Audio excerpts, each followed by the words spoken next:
ಸಂಕ್ರಾಂತಿಗೊಂದು Kannada cinema 10ನೇ ಜನವರಿ 2025ನೇ ತಾರೀಕು release ಆಗ್ತಿರೋ ಈ ಸಿನಿಮಾ ಟೈಟಲ್ ಹೇಳೋದಕ್ಕಿಂತ ಮುಂಚೆ ಈ ಸಿನಿಮಾದಲ್ಲಿ ಆಲ್ರೆಡಿ ರಿಲೀಸ್ ಮಾಡಿರುವಂಥ 3 ಹಾಡುಗಳಲ್ಲಿ ಅಫ್ಕೋರ್ಸ್ ಎಲ್ಲ ಚೆನ್ನಾಗಿದೆ, ಬಟ್ ಇದರಲ್ಲಿ ಒಂದು ಬಹಳವಾಗಿ ನನ್ನನ್ನು ಕಾಡ್ತಾ ಇದೆ. ಆ ಹಾಡಿಂದ ಇವತ್ತು ನನ್ನ ಮಾತನ್ನು ಸ್ಟಾರ್ಟ್ ಮಾಡ್ತಾ ಇದ್ದೀನಿ. On the count of 3, 2, 1. ನೀ ಇರು ಹಾಯಾಗಿ ಕಣ್ಣಾಳತೇಲಿ ಸದಾ, ನಾ ತುಸು ತಿಳಿಗೇಡಿ ಹೇಳೋ ಸಲಿಗೇಲಿ ಸದಾ ಸದಾ, ಗರಿಗೆ ದರಿದೆ ಜೀವ ಇದೀಗ ಇದೀಗ, ಮನ ಮುಟ್ಟಲು ನೀನು ಸರಾಗ. ಇನ್ನು ಮುಂದಿನ ಹಾಡಿನ ಸಾಲುಗಳನ್ನು ನೀವು PRK ಆಡಿಯೋದಲ್ಲಿ ಯೂಟ್ಯೂಬಲ್ಲಿ ತಪ್ಪದೇ ನೋಡಲೇಬೇಕು. What a beautiful song. In fact ಈ ಸಿನಿಮಾದ ಪ್ರತಿಯೊಂದೊಂದು ಹಾಡು ಕೇಳಿದಾಗಲೂ ನನಗೆ ಹೀಗೆ ಅನಿಸಿದ್ದು. ಆ್ಯಂಡ್ ಸಿನಿಮಾದ 2 ಟ್ರೈಲರ್ಸ್ ರಿಲೀಸ್ ಆಗಿದೆ. ಆ ಎರಡನ್ನೂ ನೋಡಿದಾಗ after a very long time ಖಂಡಿತ ಕನ್ನಡದಲ್ಲೊಂದು ಪ್ರಾಮಿಸಿಂಗ್ ಸಿನಿಮಾ ಬರ್ತಿದೆ ಅನ್ನೋ ಗ್ಯಾರಂಟಿ ನನಗೆ ಸಿಕ್ತು. ಐ ಆಮ್ ಶ್ಯೂರ್ ನಿಮಗೂ ಸಿಗುತ್ತೆ ಅಂತ. ಆ್ಯಂಡ್ ನಾನು ಮಾತಾಡ್ತಿರೋದು ಅಬೌಟ್ ನಿಮ್ಮ ವಸ್ತುಗಳಿಗೆ ನೀವೇ ಜವಾಬ್ದಾರರು. ಹೆಚ್ಚು ತಡ ಮಾಡದೆ ಇಂಟ್ರೊಡ್ಯೂಸ್ ಮಾಡಿಬಿಡ್ತೀನಿ ಶೋನಲ್ಲಿ ನನ್ನ ಜೊತೆ ಯಾರ್ಯಾರಿದ್ದಾರೆ ಅಂತ. To begin with captain of the ship Keshavamurthy sir, ನಮಸ್ಕಾರ, welcome to the show. Thank you so much. Thank you. And most importantly ನಮ್ಮೆಲ್ಲರ ನೆಚ್ಚಿನ ನಟರಾದಂಥ Dileep Raj sir, thank you so much ಇವತ್ತು ನಿಮ್ಮ ಪ್ರೆಸೆನ್ಸ್ಗೆ and welcome to the show. Thank you. And next comes my dear friend, ನಿಮ್ಮನ್ನು ಅಪೂರ್ವ ಭಾರದ್ವಾಜ್ ಅನ್ಬೇಕಾ ಸುನೈನಾ ಅನ್ಬೇಕಾ? Because I know you by both names. So welcome to the show Apoorva ಅವರೇ. Thank you so much.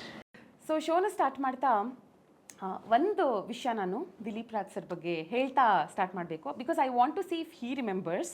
ನಾನು ರೇಡಿಯೋದಲ್ಲಿ ನನ್ನ ಕರಿಯರ್ನ ಸ್ಟಾರ್ಟ್ ಮಾಡಿದಂಥ ದಿನಗಳದು, ಒಂದು 13-14 ವರ್ಷದ ಹಿಂದಿನ ಕತೆ. ಆವಾಗ ಸೆಲೆಬ್ರಿಟಿ ಕಪಲ್ಸ್ ಆಫ್ ಸ್ಯಾಂಡಲ್ವುಡ್ನ ಯಾಕೆ ಮಾತಾಡಿಸ್ಬಾರ್ದು ಅಂತ ಹೇಳಿ ಒಂದು ಐಡಿಯಾ ಆಫೀಸಲ್ಲಿ. ಓಕೆ, ಐ ಡೂ ಇಟ್ ಅಂತ ಹೇಳಿ ಮಧ್ಯಾಹ್ನದ ಶೋನಲ್ಲಿ ಸೆಲೆಬ್ರಿಟಿ ಕಪಲ್ಸ್ನ ಮಾತಾಡಿಸ್ತಾ ಒಂದೊಂದು ದಿನ ಒಬ್ಬೊಬ್ಬರನ್ನ. ಆ್ಯಂಡ್ ಆ ಥರ ಐ ಥಿಂಕ್ 1 ವಾರ ಏನೋ ಮಾಡಿದ್ವಿ. ದಿಲೀಪ್ ರಾಜ್ ಸರ್ ಕಾಲ್ ಮಾಡಿದ್ದೆ. ನಾನು ಬಹಳ ಹೊಸಬ್ಳು, ಬಟ್ ಏನೂ ವೆಯ್ಟ್ ಮಾಡಿಸ್ದೆ. ಹೀ ಸೆಡ್ ಮನೆಗೆ ಬನ್ನಿ, ಅವ್ರ ಮಿಸ್ಸಸ್ ಇಬ್ಬರನ್ನೂ ಮಾತಾಡಿಸಿ ಆ್ಯಂಡ್ ಬಂದೆ ವಾಪಸ್ ಆಫೀಸ್ಗೆ. ಹೇಳಿದೆ ಅವ್ರಿಗೆ ಇಂಥ ದಿನ ಏರಾಗುತ್ತೆ ನಿಮ್ಮ ಇಂಟರ್ವ್ಯೂ ಅಂತ. ಐ ಥಿಂಕ್ ಇವ್ರ ತಂದೆ ತಾಯಂದರು ಫ್ಯಾಮಿಲಿ ಎಲ್ಲರೂ ಕೇಳ್ತಾ ಕೂತಿದ್ದಾರೆ. ನಾನು ಹೇಳ್ತೀನಲ್ಲ, ನನ್ನ 14-15 ಇಯರ್ಸ್ ಆಫ್ ರೇಡಿಯೋ ಕರಿಯರಲ್ಲಿ ಈ ಥರ ಯಾವತ್ತೂ ಆಗಿಲ್ಲ. ಟೆಕ್ನಿಕಲ್ ಗ್ಲಿಚ್ ಆಗಿ ಇಂಟರ್ವ್ಯೂ ರೆಕಾರ್ಡೇ ಆಗಿಲ್ಲ. ಮೋನೋನಲ್ಲಿ ರೆಕಾರ್ಡ್ ಆಗಿಬಿಟ್ಟಿದೆ, ಸ್ಟೀರಿಯೋ ಬದಲು. ಇಂಟರ್ವ್ಯೂ ಪ್ಲೇ ಮಾಡ್ತಿದ್ದೀನಿ, ನನಗೆ ಇಲ್ಲಿ ಕೇಳಿಸ್ತಾ ಇದೆ ಆಫೀಸಲ್ಲಿ, ಸ್ಟುಡಿಯೋದಲ್ಲಿ ಕೇಳಿಸ್ತಾ ಇದೆ, ಬಟ್ ರೇಡಿಯೋದಲ್ಲಿ ಏನೂ ಕೇಳಿಸ್ತಾ ಇಲ್ಲ. ಆ್ಯಂಡ್ ಸರ್ ಕಾಲ್ ಮಾಡಿದ್ರು, ನಾವೆಲ್ಲ ಫುಲ್ ಫ್ಯಾಮಿಲಿ ಕೇಳ್ತಾ ಕೂತಿದ್ದೀವಿ, ಏನೂ ಬರ್ತಿಲ್ಲ, ಬ್ಲ್ಯಾಂಕ್ ಬರ್ತಾ ಇದೆ ಹಾಡುಗಳ ಮಧ್ಯೆ. ನಾನು ಸರ್ ನನಗೆ ಇಲ್ಲಿ ಕೇಳಿಸ್ತಾ ಇದೆ, ಇಲ್ಲ ನನಗೆ ಏನೂ ಬರ್ತಾ ಇಲ್ಲ. ಓಕೆ, ಐ ಆಮ್ ವೆರಿ ಸಾರಿ, ಇವಾಗಲೇ ಏನೋ ಮಾಡ್ತೀನಿ. I tried my level best but I couldn't. ಅವತ್ತು ಇಂಟರ್ವ್ಯೂನೇ ಏರಾಗಲಿಲ್ಲ. ಒಂದು ನಿಮಿಷ, ಇಲ್ಲಿ ಕ್ಯಾಮ್ರಾ ಆನ್ ಆಗಿದೆ ಅಲ್ಲ, ಅದೊಂದ್ಸಲ ಚೆಕ್ ಮಾಡ್ಕೊಂಡ್ಬಿಡೋಣ. ಇಂಥ ಎಂಬ್ಯಾರಸಿಂಗ್ ಸಿಚುವೇಶನ್ ಅಂದರೆ, ಬಟ್ ಅವ್ರು ಒಂಚೂರು ಬೇಜಾರು ಮಾಡ್ಕೊಳ್ಳಿಲ್ಲ. ನಾನು ಅವ್ರಿಗೆ ಎಕ್ಸ್ಪ್ಲೇನ್ ಮಾಡಿದೆ. Is like okay fine sir, ನಿಮ್ಮ ಮ್ಯಾಡಮ್ಗೂ ಹೇಳ್ಬಿಡಿ, I am very sorry, no it's okay. But ನನಗೆ ಎಷ್ಟೋ ದಿನಗಳ ನಂತರನೂ ಒಂಥರ ಇಟ್ ವಾಸ್ ಎಫೆಕ್ಟಿಂಗ್ ಮೀ. ಒಬ್ಬರ ಸಂದರ್ಶನ ನಾವು ಮನೆಗೆ ಹೋಗಿ ಮಾಡಿ, ಅವ್ರ ಫ್ಯಾಮಿಲಿ ಫುಲ್ ಕೂತು ಕೇಳ್ತಾ ಇದ್ದಾರೆ, ಬರೀ ಹಾಡು ಬರ್ತಿದೆ, ಮಧ್ಯದಲ್ಲಿ blank, there was no interview. Obviously interview record ಆಗ್ತಿದೆ, but then I am so sorry once again. ನೆನಪಿದೆಯಾ? ನಿಜಲ್ಲೂ ನೆನಪಿಲ್ಲ. ಥ್ಯಾಂಕ್ ಗಾಡ್, ಬಟ್ ನಾನೇ ನೆನಪು ಮಾಡ್ದಂಗಾಯಿತು. ನೆವರ್ದಲೆಸ್, ಸಿನಿಮಾ ನಿಮ್ಮ ವಸ್ತುಗಳಿಗೆ ನೀವೇ ಜವಾಬ್ದಾರರು ಅಂತಿದ್ದ ಹಾಗೆ ಫಸ್ಟ್ ನಮಗೆ ಈ ಒಂದು ಸ್ಟ್ಯಾಟ್ಯೂಟರಿ ವಾರ್ನಿಂಗ್ ಥರ ಇದನ್ನು ರೈಲ್ವೆ ಸ್ಟೇಷನ್ಸಲ್ಲಿ, ಏರ್ಪೋರ್ಟ್ಸಲ್ಲಿ ಅಥವಾ ಪಬ್ಲಿಕ್ ಸ್ಪೇಸಸಲ್ಲಿ ನೋಡಿರ್ತೀವಿ ಆಬ್ವಿಯಸ್ಲಿ. ಸೊ ಸಿನಿಮಾ ಹೆಸರನ್ನ ನೆನ್ಪಿಟ್ಕೊಳ್ಳೋದು ಹೆಚ್ಚು ಕಷ್ಟ ಆಗಲ್ಲ ವೆನ್ ಇಟ್ ಕಮ್ಸ್ ಟು ಈ cinema. Sir, being a director, ನಿಮಗೆ ಫಸ್ಟು ಕತೆ ಹೊಳೆದಿದ್ದ, ಫಸ್ಟು ಟೈಟಲ್ ಹೊಳೆದಿದ್ದ? ಇಲ್ಲ, ಕತೆನೇ ಫಸ್ಟು. ಕತೆನೇ ಇದ್ದಿದ್ದು. ಕತೆ ಜೊತೆ ಟ್ರಾವೆಲ್ ಆಗಿ ಅಂದರೆ ನಾನು ಟೈಟಲ್ ಹುಡುಕ್ತಾ ಇದ್ದೆ, ತುಂಬ ಶ್ರಮನೂ ಆಯಿತು. ಆಮೇಲೆ ಬಿಟ್ಬಿಟ್ಟೆ ಮಧ್ಯದಲ್ಲಿ ಹುಡುಕೋದನ್ನು. ಸೊ ಕತೆ ಬಗ್ಗೆನೇ ಕಾನ್ಸಂಟ್ರೇಟ್ ಮಾಡ್ತಿದ್ದೆ. ಹಾಗೆ ನೀವು ಹೇಳ್ದಂಗೆ ನಾನು ಟ್ರೈನಲ್ಲಿ ಸ್ವಲ್ಪ ಜಾಸ್ತಿ ಟ್ರಾವೆಲ್ ಮಾಡ್ತಾ ಇರ್ತೀನಿ. ಓಕೆ. ಸೊ ಅಲ್ಲಿ ಅನೌನ್ಸ್ಮೆಂಟ್ ನನಗೆ ಕಿವಿಲ್ ಬಿದ್ದು ಪ್ರಾಬ್ಲಿ ಸಬ್ಕಾನ್ಷಿಯಸ್ಲಿ ಸ್ಟ್ರೈಕ್ ಆಯಿತು ಟೈಟಲ್. ಅದೇ ಫಸ್ಟ್ ಟೈಟಲ್. ಅದಾದಮೇಲೆ ಇನ್ನೊಂದು 20-25 ಟೈಟಲ್ಸ್ ಟ್ರೈ ಮಾಡಿದ್ವಿ, ಬಟ್ ಈ ಟೈಟಲ್ ನಮ್ಮನ್ನು ಬಿಟ್ಟು ಹೋಗಲಿಲ್ಲ. ಓಕೆ, ನಿಮ್ಮ ಫಸ್ಟ್ ರಿಯಾಕ್ಷನ್ ಏನಾಗಿತ್ತು ಈ ಟೈಟಲ್ ಕೇಳ್ತಿದ್ದ ಹಾಗೆ? ಬಿಕಾಸ್ ಲಾಸ್ಟ್ ಕಪಲ್ ಆಫ್ ಇಯರ್ಸಲ್ಲಿ ದೊಡ್ಡ ಕ್ರಿಯೇಟಿವ್ ಟೈಟಲ್ಸ್ನ ಹೆಚ್ಚಾಗಿ ನೋಡ್ತಾ ಇದ್ದೀವಿ. ಎಕ್ಸ್ಪೆರಿಮೆಂಟೇಷನ್ ಅಂತೂ ನಡೀತಾ ಇದೆ when it comes to title. So ನಿಮ್ಮ first reaction was it okay ಅಥವಾ ನಾವು ಡಿಫ್ರೆಂಟಾಗಿ ಚಿಕ್ಕದಾಗಿಡೋಣ ಟೈಟಲ್ ಅಂತ ಏನಾದರೂ ಹೇಳಿದ್ರೆ? ಇಲ್ಲ, ಆ್ಯಕ್ಚುಲಿ ಕೇಶವ್ ನನಗೆ ಇದು ಟೈಟಲ್ದು ಹೇಳಿದಾಗ ನಾನು ಇನ್ನೊಂದು ಆಪ್ಷನ್ ನೋಡಿ ಅಂತ ಹೇಳಿದ್ದೆ. ಬಿಕಾಸ್ ಈ ಥರದ ಟೈಟಲ್ ಇರುವಂಥ ಸಿನಿಮಾಗಳು ಒಂದಷ್ಟು ಬಂದಿತ್ತು. ಮೈ ಕನ್ಸರ್ನ್ ವಾಸ್ ಬಿಕಾಸ್ ನನಗೆ ಸಿನಿಮಾ ಹೆಂಗಾಗಿದೆ, ಹೆಂಗೆ ಆಗ್ತಾ ಇದೆ ಅನ್ನೋದ್ರ ಬಗ್ಗೆ ನನಗೆ ಕಂಪ್ಲೀಟ್ ಐಡಿಯಾ ಇದ್ದಿದ್ದರಿಂದ ಜನಗಳು ಟೈಟ್ಲಿಂದ ಜಡ್ಜ್ಮೆಂಟಲ್ ಆಗೋದು ಬೇಡ ಅನ್ನೋದು ನನಗಿತ್ತು. ಯಾಕಂದರೆ ಇನಿಷಿಯಲಿ ಈ ಥರದ ಟೈಟ್ಲ್ಗಳು ಬರೋಕ್ಕೆ ಶುರು ಆದಾಗ ದೇ ಫೆಲ್ಟ್ ಇದೇನೋ ಇಂಟ್ರೆಸ್ಟಿಂಗ್ ಆಗಿರುತ್ತೆ ಅಂತ. ಬಟ್ ಕೆಲವು ಸಬ್ಜೆಕ್ಟ್ಗಳು ಫೇಲ್ ಆಗಿರೋದ್ರಿಂದ ನನಗೆ ಅದೊಂದು ಕನ್ಸರ್ನ್ ಇತ್ತು. And more than actually frankly speaking ನನಗೆ ಸಿನಿಮಾಗಿಂತ ಹೆಚ್ಚಾಗಿ ಅವ್ರ ಎಫರ್ಟ್ ಬಗ್ಗೆ ತುಂಬ ಕನ್ಸರ್ನ್ ಇತ್ತು ನನಗೆ. ಸೊ ಹಾಗಾಗಿ ನಾನು ಹೇಳಿದ್ದೆ, ಸೊ ಹಾಗಾಗಿ ನನಗೆ I was not against this title. ಅಂದರೆ ಇದೊಂದು ಐಡಿಯಾ ಬಂದಿತ್ತು ನನಗೆ, ಈ ಥರ ಏನಾರ ಜಡ್ಜ್ ಮಾಡಿಬಿಡ್ತಾರ ಜನಗಳು ಅಂತ. But end of the day ನಾನು ಅದನ್ನೇ ಹೇಳಿದೆ, ಇದು ನನ್ನ ವ್ಯೂ, ಇದು ನನಗೆ ಹಿಂಗೆ ಅನ್ನಿಸ್ತಾ ಇದೆ, ಫೈನಲ್ ಕಾಲ್ ನಿಮ್ಮದು ಅಂತ ಹೇಳಿದ್ಮೇಲೆ ಐ ಥಿಂಕ್ ಅವರು ಸಾಕಷ್ಟು ಅದಾದಮೇಲೆ ಒಂದಷ್ಟು ಟೈಟಲ್ಗಳು ನನಗೂ ಕಳಿಸ್ತಾ ಇದ್ರು, ಇದು ಅದರಲ್ಲೂ ಒಂದೆರಡು ಇದು ಪರವಾಗಿಲ್ಲ ಅನ್ಸುತ್ತೆ ಅಂತ ನಾವು ಎಕ್ಸ್ಚೇಂಜ್ ಮಾಡ್ಕೊಂಡಿದ್ದು ಇದೆ. ಅದಾದಮೇಲೆ ಫೈನಲ್ಲೇ ಇಲ್ಲ ಇದೇ ಹೋಗ್ಬಿಡೋಣ ಅನಿಸುತ್ತೆ ಅನ್ನೋ ದೆನ್ ಓಕೆ ಹಂಗಂದ್ರೆ ಅಂತ. ಅದಾದಮೇಲೆ ಆ ಥಾಟೇ ಹೊಟ್ಟೋಯ್ತು ಅಷ್ಟೇ. ನಾವು ಇಟ್ ಇಸ್ ಅವರ್ ಮೂವಿ ಅಷ್ಟೇ. ಒಂದು 2.5 ವರ್ಷಗಳ ಹಿಂದೆ ಪ್ರಾರಂಭವಾಗಿದ್ದು ಈ ಥಾಟ್, ಆ್ಯಂಡ್ ಅಲ್ಲಿಂದ ಸಿನಿಮಾದ ಕಥೆ, ಟೈಟಲ್, ಆ್ಯಂಡ್ ಇವತ್ತು ಫೈನಲಿ ರಿಲೀಸ್ ಹಂತಕ್ಕೆ ಬಂದಿದೆ. ಫಸ್ಟ್ ಟೈಮ್ ನಿಮಗೆ ಕಾಲ್ ಬಂದಾಗ ಫಾರ್ ದಿಸ್ ಮೂವಿ ಎಲ್ಲಿದ್ರಿ? ಡ್ಯೂ ರಿಮೆಂಬರ್ ಎಕ್ಸಾಕ್ಟ್ ಆ ಸಿಚುವೇಶನ್? ನಾನು ಆ್ಯಕ್ಚುಲಿ ಮನೇಲೇ ಇದ್ದೆ. ಬಿಕಾಸ್ ನಂದು ಕೇಶವ್ದು ಈ ಸಿನಿಮಾಯಿಂದಲ್ಲ, ನಂಟು ತುಂಬ ಹಳೆ ನಂಟು ಆ್ಯಕ್ಚುಲಿ. ಇನ್ಫ್ಯಾಕ್ಟ್ ಪೊಲೀಸ್ ಕ್ವಾರ್ಟರ್ಸ್ ಅಂತ ಒಂದು ಸಿನಿಮಾ ಮಾಡಿದಾಗ ಅವರು ಡೈರೆಕ್ಷನ್ ಡಿಪಾರ್ಟ್ಮೆಂಟಲ್ಲಿದ್ದರು, ನಾನು ಆ್ಯಕ್ಟ್ ಮಾಡಿದ್ದೆ ಅದರಲ್ಲಿ. ಸೊ ಅವಾಗಿನ ಪರಿಚಯ ಅದು.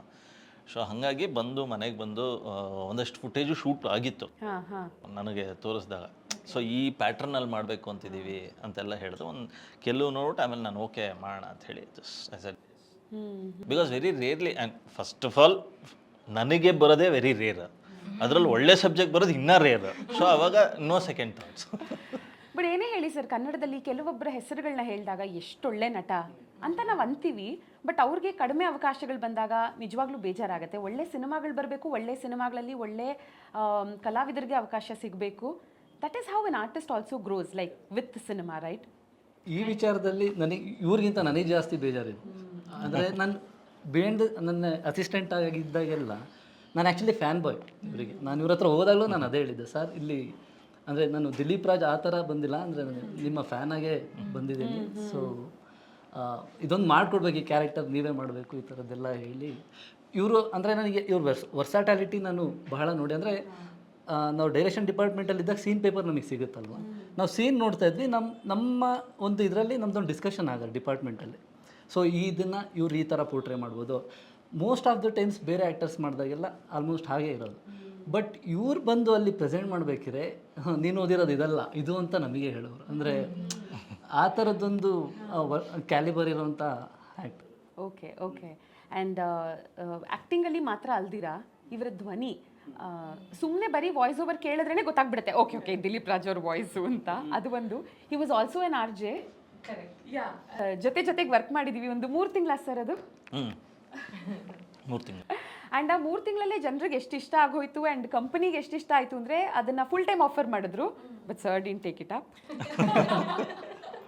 Anyway, next coming to Apoorva. ನಿಮ್ಮ ಹೆಸರನ್ನು ನಾನು ಫೋನಲ್ಲಿ ಸುನೈನಾ ಅನುರೂಪ ಅಂತಲೇ ಸೇವ್ ಮಾಡ್ಕೊಂಡಿರೋದು. ಯಾಕಂದರೆ ಅನುರೂಪ ಅನ್ನೋ ಸೀರಿಯಲಿಂದ ಇವರು ಖ್ಯಾತಿಗೆ ಬಂದಿದ್ದು. ಆ್ಯಂಡ್ ಅನುರೂಪ ಖ್ಯಾತಿಯ ಸುನೈನಾ ಇವತ್ತಿಗೂ ಹತ್ತರಲ್ಲಿ ಎಷ್ಟು ಜನ ನಿಮ್ಮನ್ನ ಸುನೈನಾ ಅಂತಾರೆ, ಎಷ್ಟು ಜನ ಅಪೂರ್ವ ಅಂತಾರೆ? 8 out of 10 ನಿಜವಾಗ್ಲೂ. Always been very rooted. ಅಂದರೆ ನಾನು ಆ ಸೀರಿಯಲಿಗೆ ಯಾವತ್ತಿದ್ರೂ ಚಿರಋಣಿ. ತುಂಬ ಜನ ಆ್ಯಕ್ಚುಲಿ ಐ ಡೋಂಟ್ ನೋ, ಅಂದರೆ ಬಹಳ ಆ್ಯಕ್ಟರ್ಸ್ ನಾನು ನೋಡಿದ್ದೀನಿ, ಅವರ ಸೀರಿಯಲ್ ಜರ್ನಿನ ಅವರು they try to hide it for some reason. ನಂಗೆ ಐ ಡೋಂಟ್ ಅಂಡರ್ಸ್ಟ್ಯಾಂಡ್ ಯಾಕೆ ಅಂತ. ಬಟ್ ನಾನು ಬಂದಿದ್ದೆ ಅಲ್ಲಿಂದ. And I am very proud that Kannada serial ಇಂಡಸ್ಟ್ರಿನಲ್ಲಿ ನಾನು 5 ವರ್ಷ ಕೆಲಸ ಮಾಡಿದೆ. And every serial has been very special. Anuroopa ಅದರಲ್ಲೂ ನಂಗೆ ಸಿಕ್ಕಾಪಟ್ಟೆ ಸ್ಪೆಷಲ್, ಬಿಕಾಸ್ ನನ್ನ ಫಸ್ಟ್ ಅಪಿಯರೆನ್ಸ್ ಟಿವಿನಲ್ಲಿ ಮಾಡಿದ್ದೆ ಅದರಲ್ಲಿ. So okay okay. And Apoorva Bharadwaj ಆಗಿ ಅಫ್ಕೋರ್ಸ್ ಸೀರಿಯಲ್ಸ್ಗಳಲ್ಲಿ ಕಾಣಿಸ್ಕೊಂಡಿರೋದಷ್ಟೇ ಅಲ್ಲದೆ ಸಾಕಷ್ಟು ಸಿನಿಮಾಗಳು ಆ್ಯಂಡ್ ಆಫ್ ಲೇಟ್ ಸಿಕ್ಕಾಪಟ್ಟೆ ಸಿನಿಮಾಗಳು ರಿಲೀಸ್ ಆಗ್ತಿದೆ ನಿಮ್ಮದು. ರೀಸೆಂಟಾಗಿ ಒಂದು ರಿಲೀಸ್ ಆಯಿತು ಜನವರಿ 31 ಅದಕ್ಕೂ ಮುಂಚೆ ಜನವರಿ 10 ನಿಮ್ಮ ವಸ್ತುಗಳಿಗೆ ನೀವೇ ಜವಾಬ್ದಾರರು. Like was it short at different time spans, ಇವಾಗ ಎಲ್ಲದಕ್ಕೂ ಕಾಲ ಕೂಡ ಹಾಗೆ ಭಗವಾನ್ ಜಬ್ ದೇತಾ ಚಪ್ಪಡ್ ಪಾಡ್ಗೆ ದೇತಾ ಲಿಟರಲಿ ದಟ್ ಇಸ್ ಹ್ಯಾಪನಿಂಗ್ ನನಗೆ. I think 24 end ಮತ್ತೆ 25 in beginning has been very good sorted ಅಂತ ಅನಿಸ್ತಿದೆ ನನಗೆ. ಓಕೆ ನೋಡ್ಬೇಕು ಇನ್ಮೇಲೆ ಅಂದ್ರೆ ಅವಾಗ ಅಂದ್ರೆ ಶೂಟ್ ಮಾಡಿರೋ ಎಲ್ಲ ಸಿನಿಮಾಗಳು ಇವಾಗ ರಿಲೀಸ್ ಆಗ್ತಿದೆ ಹೌದು, ಬಟ್ ಇನ್ಮೇಲೆ ಹೇಗೆ ಇಟ್ ಅನ್ಕವರ್ಸ್ ಅನ್ನೋದು I am very curious. It will be all good and I wish you all the very best. But it's sorted ಅಂತ ನೀವೇನು ಹೇಳಿದ್ರಿ, I think film wise also ನಿಮ್ಮ ವಸ್ತುಗಳಿಗೆ ನೀವೇ ಜವಾಬ್ದಾರರು is sorted is what I feel. ಯಾಕಂದರೆ cinema ಪ್ರೇಮಿಗಳಾಗಿ ಒಂದು ಸಿನಿಮಾದ ಟೀಸರ್ ನೋಡಿದಾಗ, ಟ್ರೈಲರ್ ನೋಡಿದಾಗ ಇವತ್ತಿನ ದಿನ ಜನನೇ ಜಡ್ಜ್ ಮಾಡಿಬಿಡ್ತಾರೆ, ಚೆನ್ನಾಗಿದೆಯಾ ಇಲ್ವಾ, it is really good, okay bad ನೋಡೋಣ. ಓಕೆ, ಸಿನಿಮಾಟೋಗ್ರಫಿಯಿಂದ ಎಲ್ಲದ್ರ ಬಗ್ಗೆನೂ ಕಮೆಂಟ್ ಮಾಡ್ತಾರೆ ಜನ, ಲೈಟಿಂಗ್ ಬಗ್ಗೆ, ಆ್ಯಕ್ಟಿಂಗ್ ಬಗ್ಗೆ. ಆ್ಯಂಡ್ ನಿಮ್ಮ ಸಿನಿಮಾದ 2 ಟ್ರೈಲರ್ಸ್ಗಳು ನಿಜವಾಗ್ಲೂ ಹೇಳ್ತಾ ಇದ್ದೀನಿ ಅತ್ಯದ್ಭುತವಾಗಿದೆ. ಆ್ಯಂಡ್ ಫಸ್ಟ್ ಟ್ರೈಲರಲ್ಲಿ ನನಗೆ ಇಷ್ಟವಾದ ಒಂದು 3 ಸಾಲುಗಳು ಬರ್ಕೊಂಡಿದ್ದೀನಿ. ನೀವೇ ಅಲ್ವಾ ಕೇಶವಮೂರ್ತಿ ಸರ್ನ ಬರೆದಿರೋದು? ಹೌದು. ಓಕೆ, ನಿಮ್ಮ ಮಗ ರೋಗಿ ಆದ್ರೇ ಡಾಕ್ಟರ್ ಮನೇಲಿ ಮಕ್ಕಳು ಆರೋಗ್ಯವಾಗಿರೋದು. ಈ ಪ್ರತಿಯೊಂದೊಂದು ಲೈನ್ಗೂ ಏನಾದರೂ ಒಂದು ಇದಿದೆಯಾ ವೆರಿನ್ ಇಂಥ ಸಿಚುಯೇಷನ್ಲಿ ಇದು ಫ್ಲ್ಯಾಶ್ ಆಗಿದ್ದು that was the trigger point ಅಂತ, ಅಥವಾ ಕ್ಯಾಶುಯಲಿ ಒಂದಕ್ಕೊಂದು? ಬಿಕಾಸ್ ನೆಕ್ಸ್ಟ್ ಒನ್ ಸೇಸ್ ನೀವು ಕ್ರಿಮಿನಲ್ ಆದ್ರೇ ಪೊಲೀಸರಿಗೆ ಸಂಬಳ ಬರೋದು, ನೀವು ಮನೆ ಕಟ್ಟಲಿಲ್ಲ ಅಂದ್ರೆ ನಿಮ್ಮ ಮನೆ ಓನರ್ ಮನೆ ನಡೆಯೋದು. ಬಟ್ ಹ್ಯಾವಿಂಗ್ ಸೆಡ್ ದಟ್ ನಮ್ಮ ಮಕ್ಕಳು ರೋಗಿ ಆಗಬಾರ್ದು, ನಾವು ಕ್ರಿಮಿನಲ್ ಆಗಬಾರ್ದು, ನಾವು ಮನೆ ಕಟ್ಟಬೇಕು. ಬಟ್ ಸ್ಟಿಲ್ ಈ ಎಲ್ಲ ಲೈನ್ಸ್ ಬಹಳ ರಿಲೇಟಬಲ್ ಅನ್ಸುತ್ತೆ. ಕರೆಕ್ಟ್. ಬಟ್ ಅದೇ ಇದು ಹೇಗೆ ಅಂದರೆ ಹುಟ್ಟಿದಂದರೆ ಇದು ನಮ್ಮ ಟ್ಯಾಗ್ ನೋಡಿದ್ರು ಗೊತ್ತಾಗುತ್ತೆ, we're all bad in someone story ಅಂತ. ಅಂದರೆ ನಾವು ನಮ್ಮ ಬಗ್ಗೆ ಮಾತಾಡಬೇಕಿದ್ರೆ ಲಾಯರ್ಸ್ ಆಗ್ತೀವಿ, ಬಟ್ ಬೇರೆಯವ್ರ ತಪ್ಪ ಬಗ್ಗೆ ಮಾತಾಡಬೇಕಿದ್ರೆ ಜಡ್ಜ್ ಆಗ್ಬಿಡ್ತೀವಿ. ಸೊ ಇದನ್ನು ನಾನು ಅಂದರೆ ಇದು ಕ್ಯಾರೆಕ್ಟರ್ಸ್ ಬರೀಬೇಕಿದ್ರೂ ಕೂಡ ಅವ್ರ ಬಗ್ಗೆ ಏನೂ ಜಡ್ಜ್ಮೆಂಟಲ್ಲಿ ಇಲ್ದಲೇ ನಾನು ಬರೀಬೇಕು, ನಾನು ಅವ್ರನ್ನ ಜಡ್ಜ್ ಮಾಡಬಾರ್ದು ಕ್ಯಾರೆಕ್ಟರ್ಸ್ನ, ಆ ಇದರಲ್ಲೇ ಬರ್ಕೊಂಡೋಗಿದ್ದು. ಸೊ ಈ ಕ್ಯಾರೆಕ್ಟರ್ಗಳು ಕೂಡ ಅವ್ರನ್ನೀಗ ಇದು ಮಾಡ್ಕೊಬೇಕಲ್ಲ, ಪ್ರೊಟೆಕ್ಟ್ ಮಾಡ್ಕೊಬೇಕು, ಅವ್ರು ಏನಾರ ಸಮಜಾಯಿಷಿ ಕೊಡಬೇಕು, because they are bad. So ಅವರು ಈ ಥರ ಅವ್ರನ್ನ ಸಮಜಾಯಿಷಿ ಕೊಟ್ಕೊಂಡು ಪ್ರೊಟೆಕ್ಟ್ ಮಾಡಿಕೊಂಡು ಹೋಗ್ತಾ ಇರ್ತಾರೆ. ಆ್ಯಕ್ಚುಲಿ ಇದರ ಟ್ಯಾಗ್ ಲೈನ್ ನನ್ನ ಫೇವ್ರೇಟ್ ಲೈನ್, ಅದು all bad in someone story. It is so true, ಅದು ತುಂಬ ನಿಜ ಅದು. ಆಮೇಲೆ ಆ ಟ್ರೇಲರಲ್ಲಿ ಅವ್ರು ಹೇಳ್ತಾರಲ್ಲ, ಯಾರೋ ಒಬ್ಬ ನೀವು ಚೆನ್ನಾಗಿರಲಿ ಅಂತ ಬಯಸೋನು ಅಂದರೆ ಅದು ಕಳ್ಳ. ನೀವು ಕಣ್ ತುಂಬ ನಿದ್ದೆ ಮಾಡಲಿ, ಹಾಂ ಆರಾಮಾಗಿ see heal let you grow, ಬೆಳೀರಿ ಸರ್, ಇನ್ನೊಂದು ಸ್ವಲ್ಪ ಬೆಳೀರಿ ಸರ್ ಅಂತ. ಒಂಥರ ದೇವ್ರಿದ್ದಂಗೆ ಅವನು, ಒಂದು ಪೀಕ್ ಅದನ್ನು ತೊಗೊಂಡು ಮತ್ತೆ ಬೆಳೀರಿ ಸರ್ ಅಂತ. ಕರೆಕ್ಟ್. ಅಲ್ಲ ನಿಮಗೇನಲ್ಲ ಆ ಥರ ಆಗಿದೆಯಾ, ಅದಕ್ಕೇನೆ ಇನ್ಸ್ಪೈರ್ ಮಾಡಿದ್ದೀರಾ ಅಂತ. ಬಟ್ ನಾನು ಅದನ್ನು ಅಂದರೆ ಈಗ ನಾನೊಂದು ಚಿಕ್ಕದ್ರಲ್ಲಿ ನಾನು ಒಂದು ವಾಚ್ ಕದ್ದಿದ್ದೆ ಒಬ್ರು, ಅಂದರೆ ಚಿಕ್ಕ ಹುಡುಗ ಇದ್ದಾಗ ಸ್ಕೂಲ್ ನೀವೇ actually hero, this is your story. ಹೌದು. ಇದು ಹೇಗೆ ಅಂದರೆ ಕದ್ದಿದ್ದೆ, ಓಕೆನಾ. ಕದ್ದಾದ್ಮೇಲೆ ನನಗೆ 2 ದಿನ ಮಲ್ಗೋದಕ್ಕೆ ಆಗಿಲ್ಲ, ಅಂದರೆ ಅದು ಆ ಫ್ರಸ್ಟ್ರೇಷನ್ ಇತ್ತಲ್ಲ ಒಳಗಡೆ, ಅದು ಭಾಳ ಯಮ ಆತ್ನೆ.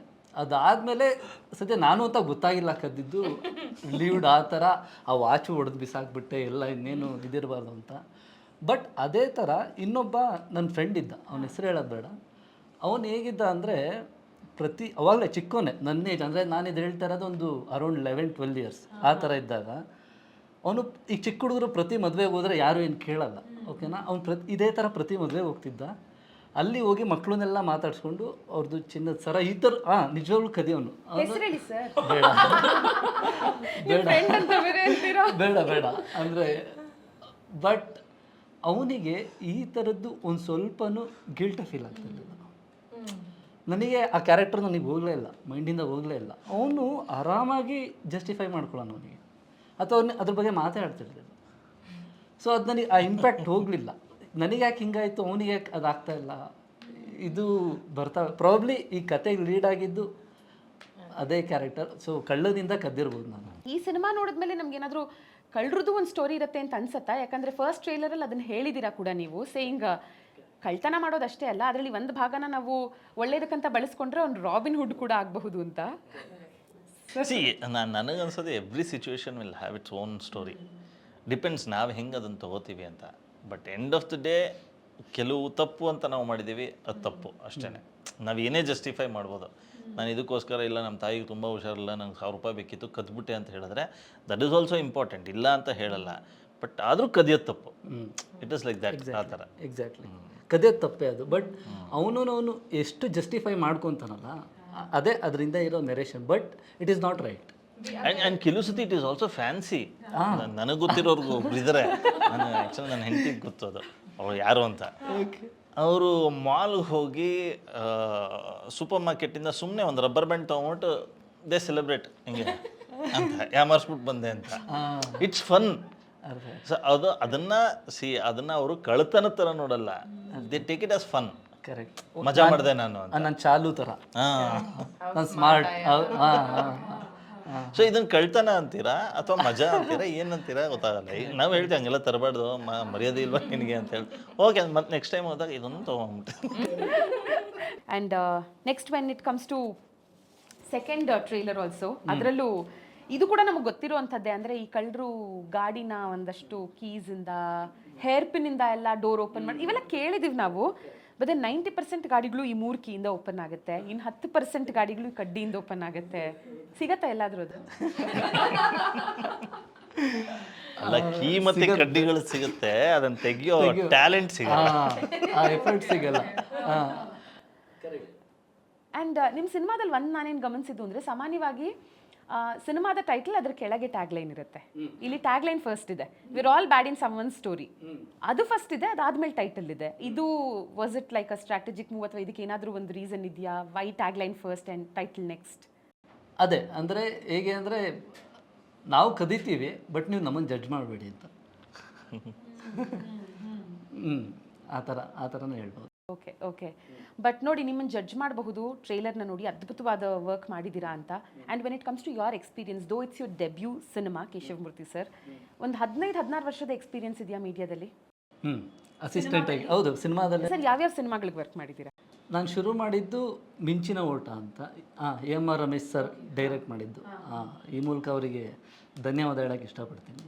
ಅವ್ರು ನನಗೆ ಒಳಗಡೆ ಬಿಟ್ಕೊಂಡಿದ್ರು ಅವಾಗ ಕೆಲಸ ಮಾಡೋಕ್ಕೆ. ಅವಾಗ ಇಷ್ಟು ಈಸಿ ಇರಲಿಲ್ಲ ಈ ಸಿನಿಮಾಗೆ ಜಾಯ್ನ್ ಆಗೋದು. ಆಮೇಲೆ ನಾನು ಎಸ್ನಾರಾಯಣ್ ಸರ್ ಜೊತೆ ಕೆಲಸ ಮಾಡಿದೆ. ಆಮೇಲೆ ಜಾಲಿ ಬಾಸ್ಟಿನ್ ಅಂತ ಸ್ಟಂಟ್ ಮಾಸ್ಟರ್ ಇದ್ದರು, ಅದರಲ್ಲೂ ಸರ್ ಆ್ಯಕ್ಟ್ ಮಾಡಿದರು. ಮತ್ತು ಪೊಲೀಸ್ ಕ್ವಾರ್ಟರ್ಸ್ ಮಾಡಿದ್ದೆ, ಅದರಲ್ಲೂ ಸರ್ ಇದ್ದರು. ಭಾಗ್ಯರಾಜ್ ಅಂತ ಅದರಲ್ಲಿ ಅಸೋಸಿಯೇಟ್ ಆಗಿದ್ದೆ, ಡೈಲಾಗ್ಸ್ ಬರೆದಿದ್ದೆ. ಈ ಥರ ಲಿರಿಕ್ಸ್ ಕೂಡ 2-3 ಸಿನಿಮಾಗೆ ಬರೆದಿದ್ದೆ.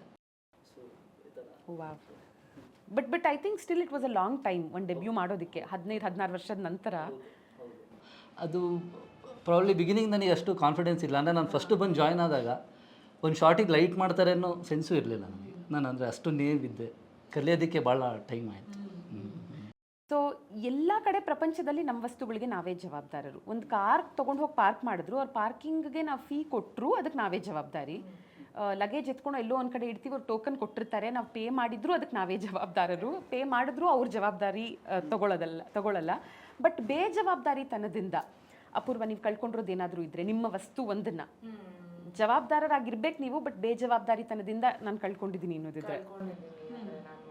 ಸ್ವಲ್ಪ ಏನು ಅಂತಂದರೆ, ಇವಾಗ ಏನೋ ಒಂದು ಯಾವುದೋ ಓಲೆ ಏನೋ ತೆಗಿತೀನಿ, ಅದನ್ನ ಸೇಫಾಗಿ ಇಟ್ಕೋಬೇಕು ಅಂತ ಅನ್ಕೋತ ಇಟ್ಕೊಳ್ಳೋಣ ತಡಿ, ಇವಾಗ ಸದ್ಯಕ್ಕೆ ಇಲ್ಲಿ ಇಟ್ಟಿರೋಣ ಅಂತ ಅಂದ್ಬಿಟ್ಟು ಹಾಗೊಂದು ನಾನು ಫಸ್ಟ್ ಟೈಮ್ ನನ್ನ ದುಡ್ಡಿಂದ ಒಂದು 2 ಚಿನ್ನದ ಆಲೆ ತೊಗೊಂಡಿದ್ದೆ, ಚಿಕ್ಕದು.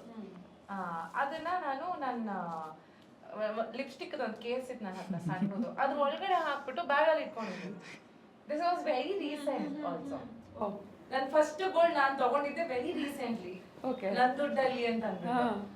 ಅದನ್ನ ಯಾವುದೋ ಎಲ್ಲೋ ರೆಸ್ಟೋರೆಂಟ್ಗೆಲ್ಲ ಹೋಗಿದ್ದೀನಿ, ವಾಶ್ರೂಮಾಗಿ ಲಿಪ್ಸ್ಟಿಕ್ ಹಚ್ಕೊಳ್ಳೋಣ ಅಂತ ಅಂದ್ಬಿಟ್ಟು ಕೇಸ್ ತೊಗೊಂಡು ಹೋಗಿದ್ದೀನಿ. ಐ ಹ್ಯಾವ್ ಕಂಪ್ಲೀಟ್ಲಿ ಫರ್ಗಾಟನ್ ಅದ್ರೊಳಗಡೆ ಚಿನ್ನದ ಆಲೆ ಇದೆ ಅಂತ. ಹಚ್ಕೊಂಡು ನೀಟಾಗಿ ಇಟ್ಬಿಟ್ಟು ಬಂದ್ಬಿಟ್ಟಿದ್ದೀನಿ ಅಷ್ಟೇ, ಇಟ್ಸ್ ಗಾನ್. ಸರ್, ನೀವು ಹೇಳಿ, ಬೇಜವಾಬ್ದಾರಿತನದಿಂದ ನೀವು ಏನನ್ನ ಕಳ್ಕೊಂಡಿದ್ದೀರಾ? ನಾನು ತುಂಬ ರೆಗ್ಯುಲರಾಗಿ ಕಳ್ಕೊತಾ ಇರ್ತೀನಿ. ನಾವು ಸುಮ್ಮನೆ ಹಾಲಿಡೇಗೆ ಅಂತ ಗೋವಾಗೆ ಹೋದಾಗೆಲ್ಲ ಬೇಜವಾಬ್ದಾರಿಯಿಂದ ಅಲ್ಲಿ ಕೊಡ್ತಾನೆ ಇರ್ತೀನಿ. ಸರ್, ಬೇಜವಾಬ್ದಾರಿಯಿಂದನೇ ಅಲ್ಲ, ಒಂದು ಪಾಯಿಂಟ್ ತನಕ ಓಕೆ, ಅದೊಂದು ಪಾಯಿಂಟ್ ಆದಮೇಲೆ ಬೇಡ ಬೇಡ ಅಂತ ಪಕ್ಕದಲ್ಲಿ ಬರುತ್ತೆ. Okay okay. ಸರ್, ನೀವು? ನನ್ನೊಂದು ಸ್ವಲ್ಪ ಇಂಟ್ರೆಸ್ಟಿಂಗ್ ಸ್ಟೋರಿನೇ ಇದೆ. ನಾನು ಆ್ಯಕ್ಚುಲಿ ಅವಾಗ ಬಂದಾಗ, ಅಂದರೆ ಬೆಂಗಳೂರು ಹೊಸದಾಗಿ ಬಂದಾಗ ಒಂದು ಸೈಕಲ್ ತೊಗೊಂಡಿದ್ದೆ ಓಡಾಡೋದಕ್ಕೆ ಅಂತ. ನಾನು ಸೌತ್ ಬ್ಯಾಂಗ್ಳೂರಲ್ಲೇ ಇದ್ದಿದ್ದು, ಅಂದರೆ ಬಸವನಗುಡಿ ಈ ಥರ. ಒಂದು ದಿನ ನಾನು ಏನೋ ಒಂದು ಅದೇ ಬೇಜವಾಬ್ದಾರಿಯಿಂದನೇ ಕೀ ಅಲ್ಲೇ ಬಿಟ್ಟು ಹೋಗ್ಬಿಟ್ಟಿದ್ದೆ. ನಾನು ಸೈಕಲಲ್ಲೇ ಬಿಟ್ಟು ಹೋಗ್ಬಿಟ್ಟಿದ್ದೆ. ಬಂದು ನೋಡಿದ್ರೆ ಕೀನೂ ಇಲ್ಲ, ಸೈಕಲ್ ಇಲ್ಲ. ಅಭ್ಯಾಸ ಆಗ್ಬಿಟ್ಟಿತ್ತು. ನನಗೆ ಅದು ಒಂಥರ ಅದ್ರ ಮೇಲೆ ಎಲ್ಲ ಒಂದು ಚಿಕ್ಕ ಎಮೋಷನ್. ಅಂದರೆ ಬಂದಾಗಿಂದ ನನಗೆ ಎಲ್ಲ ಕಡೆ ಬೆಂಗಳೂರು ಸುತ್ತಾಡಿಸಿದೆ, ಈಗೇನು ಆ ಥರ ಇದ್ರೆ. ಬಟ್ ನನಗೆ ಒಂದು ಡೌಟು, ನೀವು ಅಭ್ಯಾಸ ಆದಮೇಲೆ ಫಸ್ಟ್ ಕೀನೂ ಇಲ್ಲ ಸೈಕಲು ಇಲ್ಲ ಅಂತ ಹೇಳ್ತಾ ಇದ್ದೀರಾ. ನೀವು ಕೀ ಹೋಗಿದ್ದಕ್ಕೆ ಬೇಜಾರ, ಸೈಕಲ್ ಹೋಗಿದ್ದಕ್ಕೆ ಬೇಜಾರ? ಆ ಥರ ಕೀ ಬಿಟ್ಟೋದೆ, ಬಂದು ನೋಡಿದ್ರೆ ಸೈಕಲು ಇಲ್ಲ ಅಂತ ಹೇಳಿದ್ರೆ ಮುಗಿದೋಗಿರೋದು. ಕೀನೂ ಇಲ್ಲ ಸೈಕಲು ಇಲ್ಲ. ಅಟ್ಲೀಸ್ಟ್ ಆ ಕೀ ಇದ್ದಿದ್ರೆ ಬೇರೆ ಸೈಕಲ್ ಯಾವ್ದಾದ್ರು ಟ್ರೈ ಮಾಡ್ಬೋದಿತ್ತು ಅಂತ. ನೀವೇ ಹೇಳಿದಿರಲ್ಲ 3 ಕೀ ಇರೋದು, ಅದು ವರ್ಕ್ ಆಗಿಲ್ಲ ಅಂದ್ರೆ ಕಡ್ಡಿ. ಸೊ ಆಮೇಲೆ ನನ್ನ ಫ್ರೆಂಡ್ ಹೇಳ್ದ, ಇದಕ್ಕೆ ಬಾ ನಾನು ನಿನಗೆ ಕರ್ಕೊಂಡು ಹೋಗ್ತೀನಿ, ಅಲ್ಲಿ ಸಿಗ್ಬೋದು ನೀನು ಸೈಕಲ್, ನೀನು ಸಿಕ್ಕರೆ ನಿನ್ನ ಲಕ್ಕ ಅಂತ. ಸರಿ ಅಂತ ಇದು ಸಂಡೇ ಬಜಾರ್ ಇದಕ್ಕೆ ಕರ್ಕೊಂಡು ಹೋದ. ಅಲ್ಲಿ ಹೋದಾಗ ಆ್ಯಕ್ಚುಲಿ ಸೈಕಲ್ ಸಿಕ್ತು. ಸೊ ಅದೇ ಸೈಕಲ್ನ ನಾನು ದುಡ್ಡು ಕೊಟ್ಟು ತಗೊಂಡ್ರೆ ಅದೇ ಪಾಪ ಅವರಲ್ಲಿ ಮಾರ್ತಾ ಇದ್ದವರು, ಅವ್ರಿಗೆ ಗೊತ್ತಿಲ್ಲ, ಅವ್ರು ದುಡ್ಡು ಕೊಟ್ಟು ಯಾರೋ ಬಂದು ಸೇಲ್ ಮಾಡಿದರೆ ತೊಗೊಂಡಿದ್ದಾರೆ. ಅಲ್ಲ, ಈ ಥರ ಸ್ಕ್ಯಾಮ್ಗಳು ಆಗುತ್ತೆ. ಆ್ಯಕ್ಚುಲಿ ನಾನು ಕಾಲೇಜಲ್ಲಿ ಇದ್ದಾಗ ಆಗಿತ್ತು. ಓಕೆ, ಫಸ್ಟ್ ಬೈಕ್ ತೊಗೊಂಡಿದ್ದು ನಾನು, ಕವಾಸಕಿದೊಂದು ಬೈಕ್ ತೊಗೊಂಡಿದ್ದೆ ನಾನು. ಏನು ಅವಾಗ ಸೀರಿಯಲ್, ಏನು ಖುಷಿ, ಈ ಕಾಲೇಜಲ್ಲಿ ಡೆಲಿವರಿ ಅದಾದ ತಕ್ಷಣ ಅದು ಚೆನ್ನಾಗದ. ಅಲ್ಲಿಂದ ನನ್ನ ಫ್ರೆಂಡ್ ಮನೆ ಜಯನಗರ, ಅಲ್ಲಿ ಹೋಗಿ ಅವ್ರ ಮನೆ ಹತ್ರ ಏನು ಅದು ಎಲ್ಲಿ ನೋಡಿದ್ರು ಬೈಕೇ ನೋಡೋದು ಅಂತ, ಹೊಸದು ಅಂತ, ಸೆಕೆಂಡ್ ಹ್ಯಾಂಡ್ ಅದನ್ನು. ಅವ್ರ ಮನೇಲಿ ಪಿಜ್ಜಾ ಕಾರ್ನರ್ಗೆ ಓಡ್ ಬಂದ, ಅದು 4th ಬ್ಲಾಕ್ ಪಿಜ್ಜಾ ಕಾರ್ನರ್ಗೆ ಹೋಗಿ ತೊಗೊಂಬನ್ನಿ ಅಂತ ಹೇಳಿದ್ರು. ಬಾ ಹೋಗೋಣ, ನನ್ನ ಗಾಡೀಲೇ ಹೋಗೋಣ ಅಂತ ತೊಗೊಂಡೋಗಿ ನಿಲ್ಸಿದ್ದೆ ಅಷ್ಟೇ. ನಿಲ್ಲಿಸ್ಬಿಟ್ಟು ಅಲ್ಲಿ ಹೋದ್ವಿ, ಒಳಗಡೆ ಹೋದ್ವಿ. ಅಲ್ಲಿ ಹೋದ್ರೆ ಒಂದು ಸ್ವಲ್ಪ ಆಗ ಹಿಂಗೆ ತಿರುಗಿ ನೋಡೋದಿರ್ತಾರೆ, ತಿರುಗಿ ನೋಡ್ತಾ ಇದ್ದೆ. ಸಡನ್ನಾಗಿ ಕಾಣಿಸ್ದಂಗೆ ಆಗಲಿಲ್ಲ, ಎಲ್ಲ ಗಾಡಿ ಕಾಣಿಸ್ತಾ ಇಲ್ಲ. ಆಮೇಲೆ ನಾನು ತುಂಬ ಇದಾಗ್ಬಿಟ್ಟಿದ್ದೀನಿ, ಅಲ್ಲೇ ಇರುತ್ತೆ ಅಂದ್ಕೊಂಡು ಸುಮ್ಮನೆ ಇದ್ದೆ. ತೊಗೊಂಡು ಆಚೆ ಬರೋ ಅಷ್ಟೊತ್ತಿಗೆ ಬೈಕೇ ಇಲ್ಲ. ಕೀ ಅಲ್ಲೇ ಇತ್ತು ಎಲ್ಲ ಅಲ್ಲ, ಐ ಮೀನ್ ನೀವು ಕೀ ಅಲ್ಲೇ ಬಿಟ್ಟು ಒಳಗೆ ಹೋಗಿದ್ರಿ? ಕೀ ಇಲ್ಲ, ಕೀ ನನ್ನ ಹತ್ರನೇ ಇತ್ತು. ಮಾರದವ್ರದ್ದು ಸ್ಕ್ಯಾಮ್ ಮಾಡಿರೋದು. ಹ್ಯಾಂಡ್ ಲಾಕ್ ಎಲ್ಲ ಆಗಿದೆ ಅವಾಗ, ಹ್ಯಾಂಡ್ ಲಾಕ್ ಸೈಡಲ್ಲಿ ಮಾಡಿ ಎಲ್ಲ ಮಾರ್ದವನೇ ಅದನ್ನ ಪ್ರಿಪೇರ್ ಮಾಡಕ್ ಕಳಿಸಿದೆ ನಾನು ಸುಮ್ಮನೆ. ಅರ್ಥ ಆಯ್ತು. ಗೆಸ್ಟ್ ಥರ ನಾನು. ಅದಾಗಿ ಒಂದು ಸ್ವಲ್ಪ ದಿನ ಆದಮೇಲೆ ಮತ್ತೆ ಫೋನ್ ಬಂತು, ಸರ್ ನಿಮ್ಮ ಗಾಡಿ ಸಿಕ್ಕಿದೆ ಅಂತ. ಹೌದಾ? ಇಲ್ಲ ಇದು ಯಾವುದೋ ಸ್ಟೇಷನಲ್ಲಿದೆ, ಹಿಂಗೆ. ಸರಿ, ಯಾವ ಸ್ಟೇಷನ್ ಹೇಳಿ ಅಂತ ಹೇಳಿ ಕೊನೆಗೂ ಹೇಳಿಲ್ಲ. ಒಂದು 20,000 ರೂಪಾಯಿ ಕೊಡಿ, ಬಿಡಿಸ್ಕೊಡ್ತೀವಿ ಅಂತ. ನೀನೇ ಇಟ್ಕೋ ಅಂತ ಹೇಳಿ. ಸೊ ಈ ಥರ ಅಂದರೆ ಕಳ್ತನದ ನಮ್ಮ ಎಕ್ಸ್ಪೀರಿಯನ್ಸ್ಗಳು ಹೆಂಗಾಗಿರುತ್ತೆ ಅಂತ. ಮತ್ತು ಅದೊಂಥರ ಬಹಳ ವೇರ್ಡ್ ಎಮೋಷನ್ ಅಲ್ಲ ಅದು, ಅದು ಪ್ರಭೇದನೇ ಬೇರೆ. ಅಂದರೆ ನೀವು ಅದಕ್ಕೆ ನೋವು ಅಂತಲೂ ಹೇಳೋಕ್ಕಲ್ಲ, ಏನು ಅದನ್ನು ಡಿಫೈನ್ ಮಾಡೋದು ಕಷ್ಟ. ಅದು ಕಳ್ಕೊಂಡಾಗ್ಲೂ ಕದ್ದಾಗ್ಲೂ ಅದೊಂಥರ. ನಿಮಗೆ ಎಷ್ಟು ಮಜಾ ಅಂದರೆ, ಅವ್ನು ಯಾರು ನನಗೆ ಗಾಡಿ ಡೆಲಿವರಿ ಕೊಟ್ಟನೋ, ಸರ್ ಫಸ್ಟು ಕೀ ಚೇಂಜ್ ಮಾಡಿಸ್ಕೊಂಬಿಡಿ ಸರ್, ಲಾಕ್ ಚೇಂಜ್ ಮಾಡಿಸ್ಕೊಂಬಿಡಿ ಸರ್ ಅಂದ. ಓಕೆ ಅಂತೆ. 1 hour ಇಲ್ಲ, ಗಾಡಿನೇ ಇಲ್ಲ.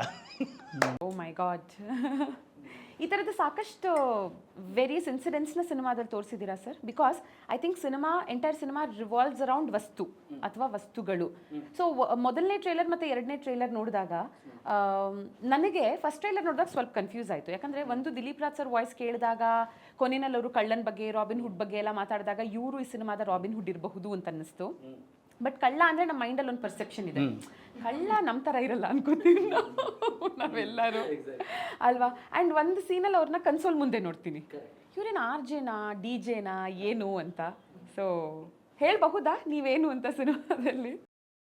ಈಗ ನೀವು okay, if you take it as RJ ಅಂತಿದೆ, RJ ಏನು ಮಾಡ್ತಾರೆ, ಒಂದು ಕನ್ಸೋಲಲ್ಲಿ ಕೂತ್ಕೋತಾರೆ, ಕಂಪ್ಲೀಟ್ ಶೋ ಕಂಟ್ರೋಲ್ ಮಾಡ್ತಾರೆ, ಜನಗಳನ್ನ ಕಂಟ್ರೋಲ್ ಮಾಡ್ತಾರೆ. ಸೊ ಇಲ್ಲೂ ಅದೇ ಥರ ನಾನು ಕೂತಿದ್ದೀನಿ, ನಾನು ಕಂಟ್ರೋಲ್ ಮಾಡ್ತಾಯಿದ್ದೀನಿ.